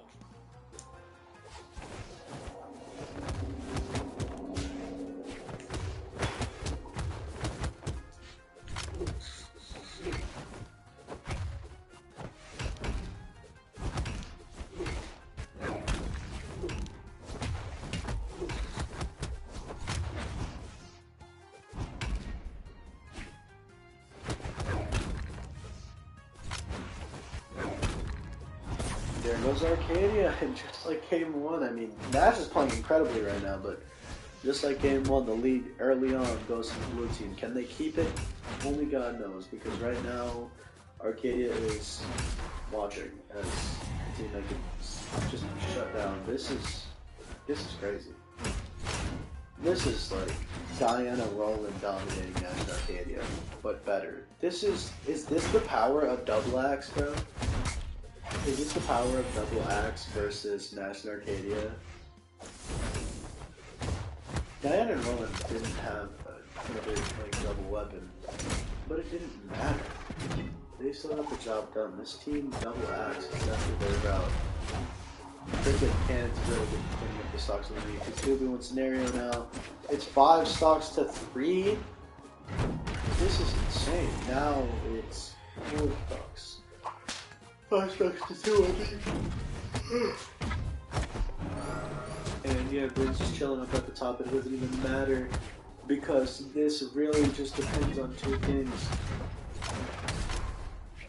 Oh, this is their chance. They take out Amethyst here. They have a shot. 3 stocks to 2. It's more evened out than it was a little bit ago. They focus all their efforts on getting Amethyst out of the match and they have a shot. Unfortunately, Bryn is really good at supporting her teammate. But so is Arcadia's. Right now, she's doing exactly that, trying to take out her foe. And so far, it's kind of even on all fronts. This could definitely still be a match for either side here. But that ground pound will secure an incredibly massive lead here for the blue team, as even though Amethyst might be gone, I mean, no weapon for Arcadia, no health, no defense at that. It's just nothing's really on her side. And that side stick that's claimed so many matches today will claim another one. 505, 537. Bryn, definitely the final Grand Finals MVP so far. She's averaging around 520. Amethyst more or less like 480, I think. No, she had 500 last time. Around 505, yeah, 504. Nash definitely outplayed this time, but Arcadia and Nash still need to step it up a lot more than what they have. 2-0 Nash Arcadia.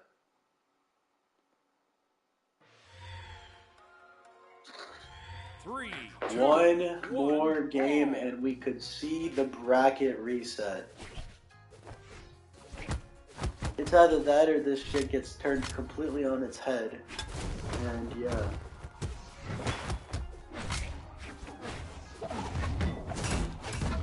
Bro, 3-1 over Kaya and Koji is crazy, bro.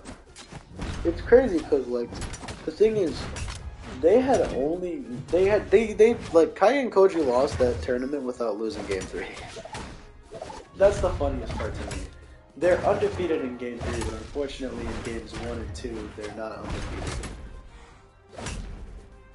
If they were, then yeah, they'd probably have won the whole tournament. If they just didn't lose games 1 or 2. Or if they just were, like, always had a lead going into game 4, but they never did, so. It was always either tied or deficit. Tell you what, they're undefeated in game 5s as well, as they only had one of those. I think they're 1 and 2 in game 4, so that's fine.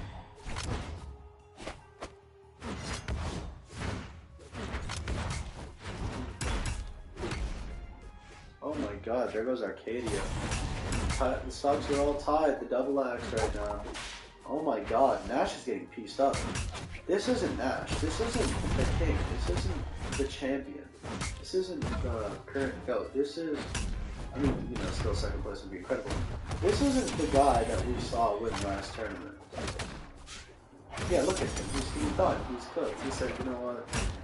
I'm going to lock in, I'm going to focus on my mind, I'm going to get it right, and then we're going to go to the next set, and I'm going to be the freaking finals MVP. Grand finals MVP. I mean, right now, I'm going to be honest, the MVP is going to Amethyst pretty much regardless. Okay, this is a 1v1. Arcadia does have a shot, and she does have the higher seeding in there as well.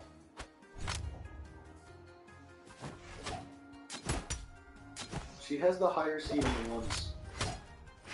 So this could definitely be a freaking win for her. Oh, okay. 1 stock to 1. This could still be a win for Arcadia. They could finally get some score on the board. And Sid right there is absolutely diabolical. I'm sorry. That's the stupidest move I've seen so far. Playing a little patient, trying to win her up. Seeing a 1v1 is freaking crazy on some Java fakey shit, bro. I swear, fakey could not win those 1v1s. With 2 stocks left over. Some other Kaya player, bro. Oh! And the cider! Aunt Bryn made her think that she had a chance, bro. We're going to the bracket reset. It's gonna be a reset. Arcadia played out of her mind that game too. She played really well. She just couldn't take the stocks, and you know who could? You know, he was gone. Amethyst. Wow, Bryn is definitely gonna be the Grand Finals MVP if they win. Unless we see like 2 700 damage performances. Let me push the map. I have a better map for the reset, alright? I have a much better map for the reset. And it's completely different from the map we had before, alright? Where is it? Hold on, give me a second, I'm trying to find it.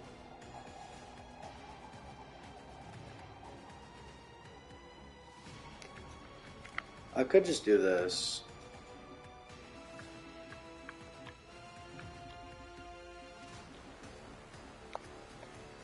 It gives me a minute to look.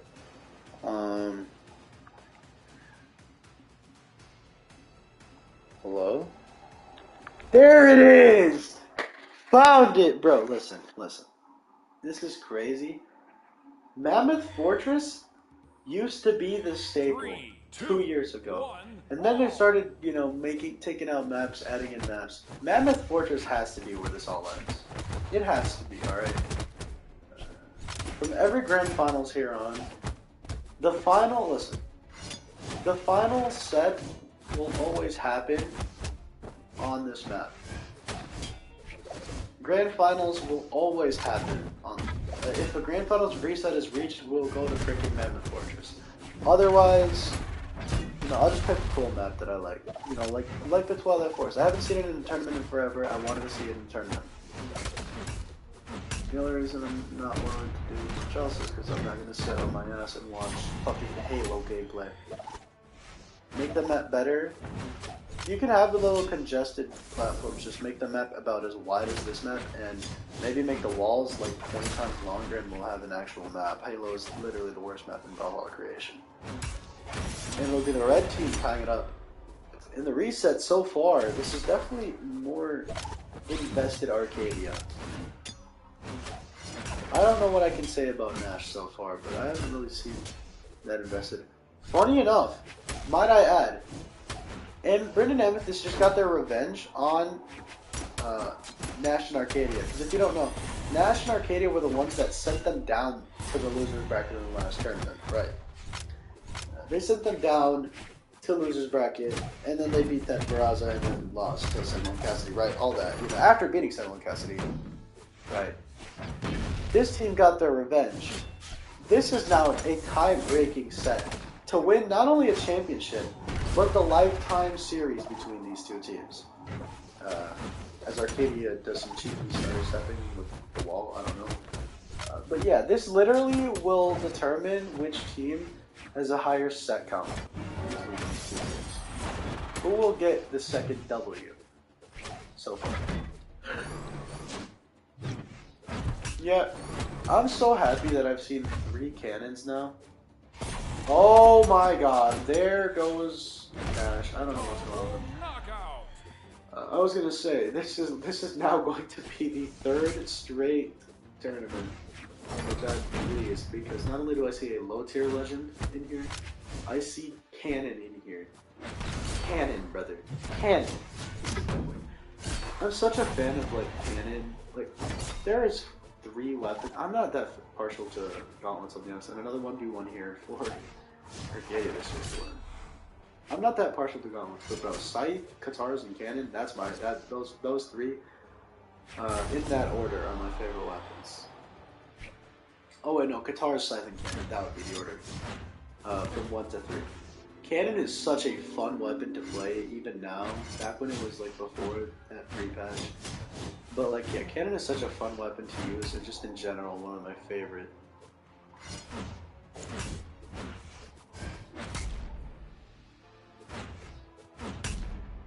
Recovery. Cider.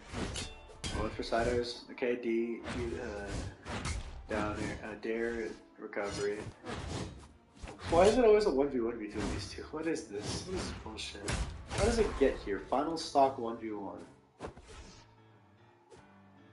This is literally Java Fakey versus, Impala McD or whatever. No, Radish and McD is what it is. What the hell it was? Maybe it was Zen. Because I know Zen also kind of played an Impala. Or not Impala, Kaya. Somebody else, man. Weapon starving. Okay, it's a spear duel for the grand finale, and it's going to be Arcadia clutching this one out. 678 for Arcadia.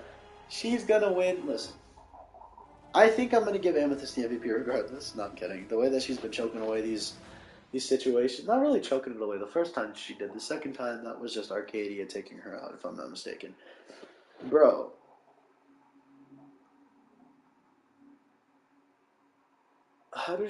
I don't know what happened. I don't. I don't know what happened to Nash. He is cooked.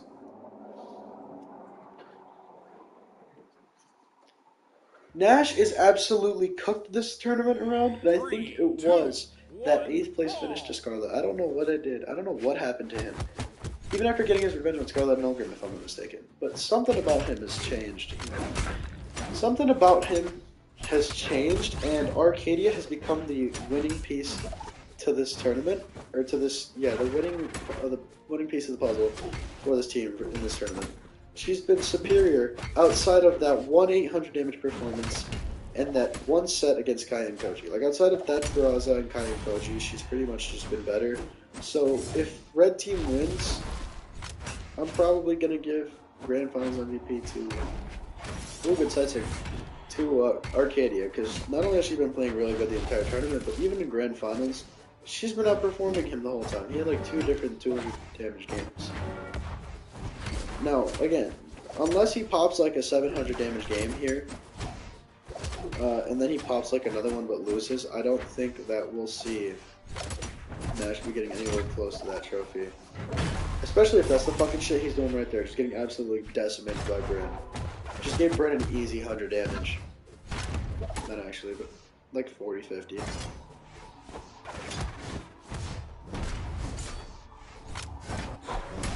Side air, okay. This Nash is definitely playing at a higher caliber as it's tied up here. This Nash is definitely not the same Nash of the first 5 games. 4 games. But it's still seriously up there.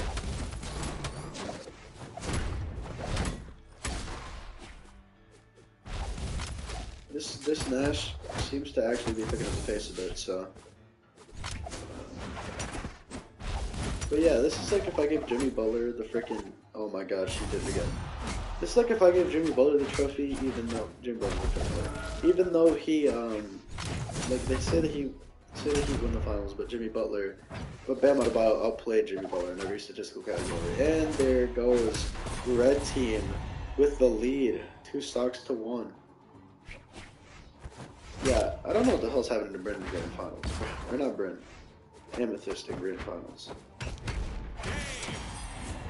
And just like that, Nash, 573. One more game, ladies and gents, one more game. It's all up to this, alright? It is all up to this.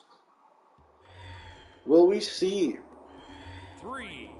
a 3-0 in Grand Finals? Will we see repeating champions? I didn't expect to see repeat champions. So the fact that they're up 2-0 right now is what is the biggest shocker to me.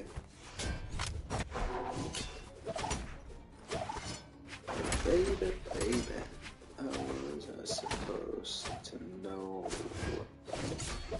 Well, on this legendary freaking championship run, that, to be honest, say Bryn and Amethyst clutch out a reverse 3-0, this would literally be the greatest championship run probably in the Bothalla history.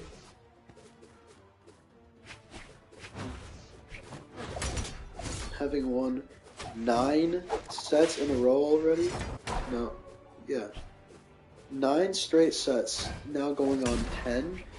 That would be amazing. I don't think I've ever seen any Brawlhalla team ever win 10 straight sets. The most I've seen is Experience when I didn't watch all of his sets, but apparently he won 12 sets to get into Grand Finals during Summers against Sansa. Apparently. If that's true, that's incredible. That's stamina. And the thing is, it was still like a 5-game set that he unfortunately lost. I still need to watch the end of Trial of Ymir Winters,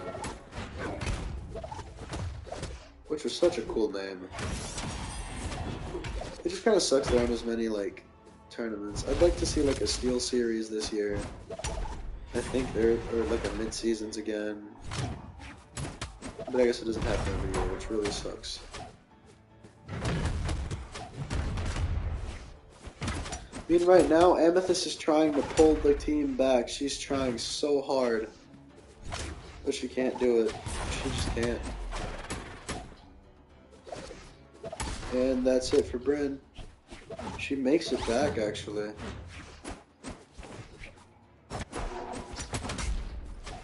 Just waited for the perfect time to hit both of them, I guess. I don't know. Delay. Delay again.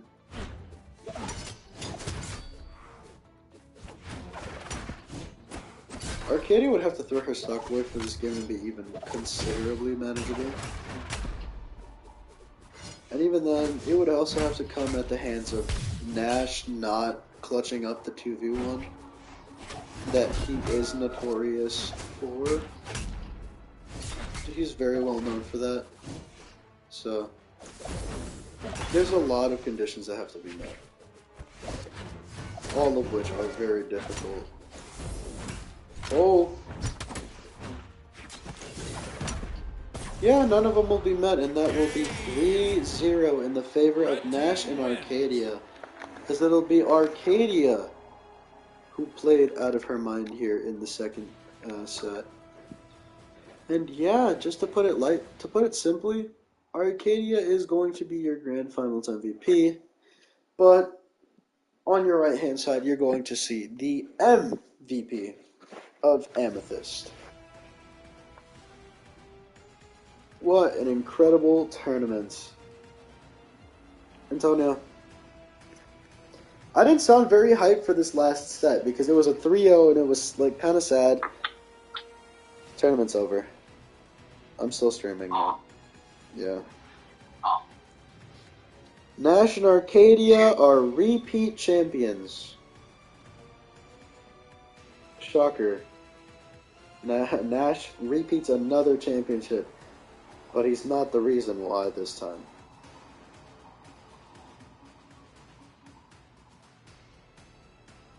So you're done with the tournament? Am I done with the what? Tournament. Yeah. You see that picture? Hold on. I'd like to say Amethyst averaged only like 470. Like 470 damage per game. But like a solid like 3 KOs per game. 3 kills per game. Let's say like on the lower end of 3, so like 3.1-ish KOs per game.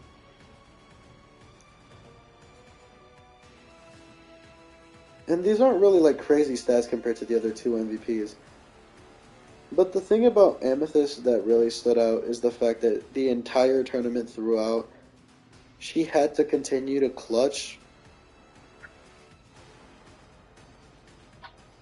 And that's really the most valuable thing that you can do is clutch up, so.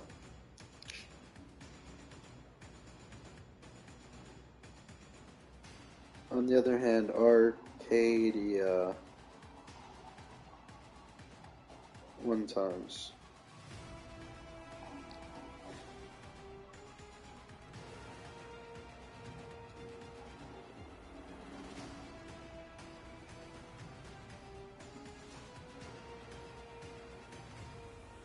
I'm not going to put 1 times because that doesn't make sense. Oh yeah.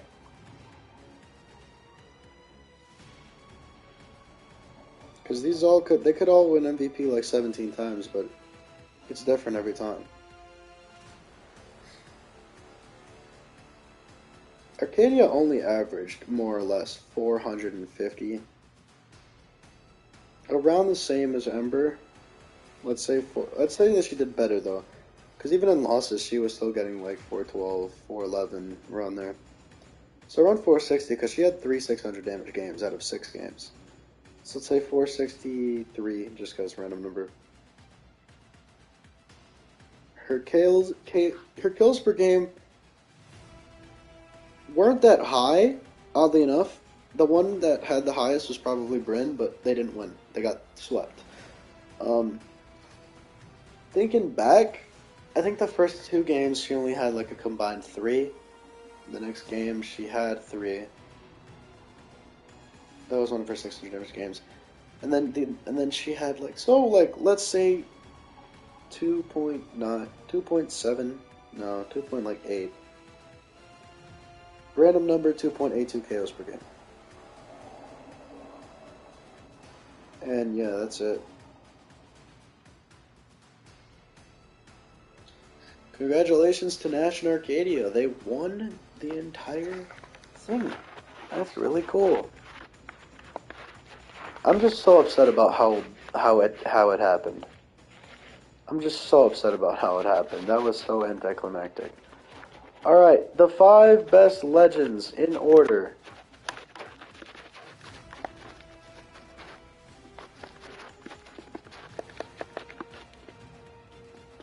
And the number 1 seed, we have Amethyst. There's no discussion. She's the MVP. She's gonna be up here.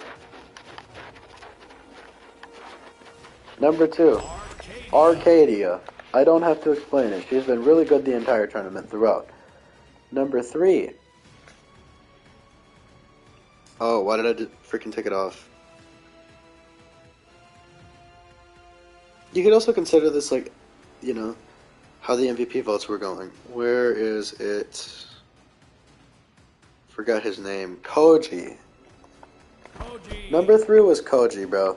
Koji low-key went hella crazy. I'm gonna have to go Barraza. Alright. Kaya did really good and popped off when she was needed to. But otherwise, Koji had the KOs, he had the damage, he was definitely the lead. The only team that's gonna have both players here is obviously going to be the champions, because dude, Bryn went crazy. But I'm gonna have a tie for 5th.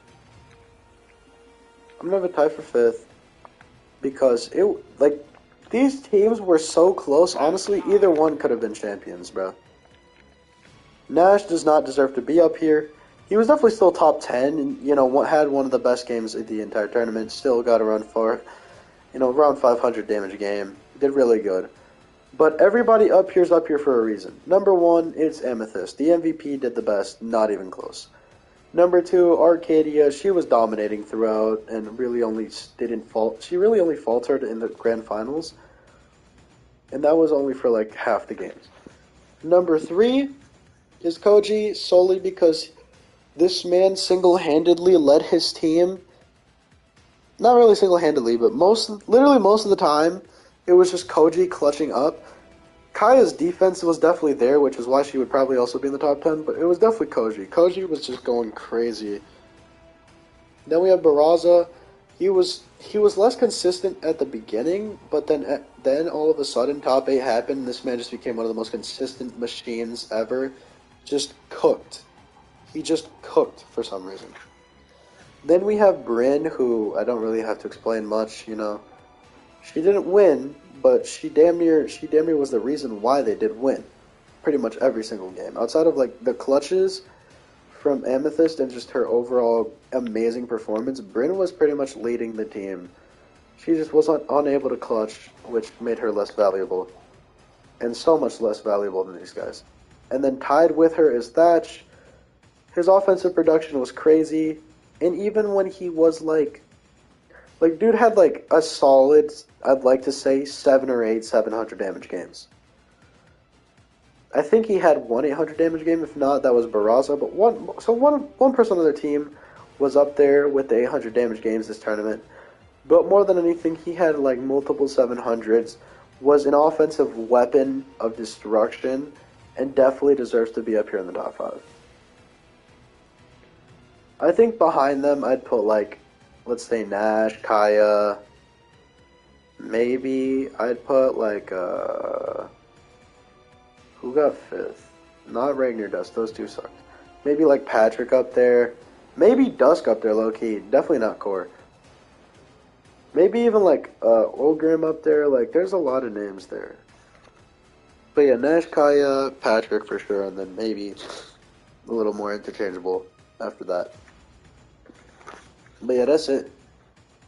That's the end of this tournament. I'm just happy with how it ended, man. That was a really good tournament. Y'all have a good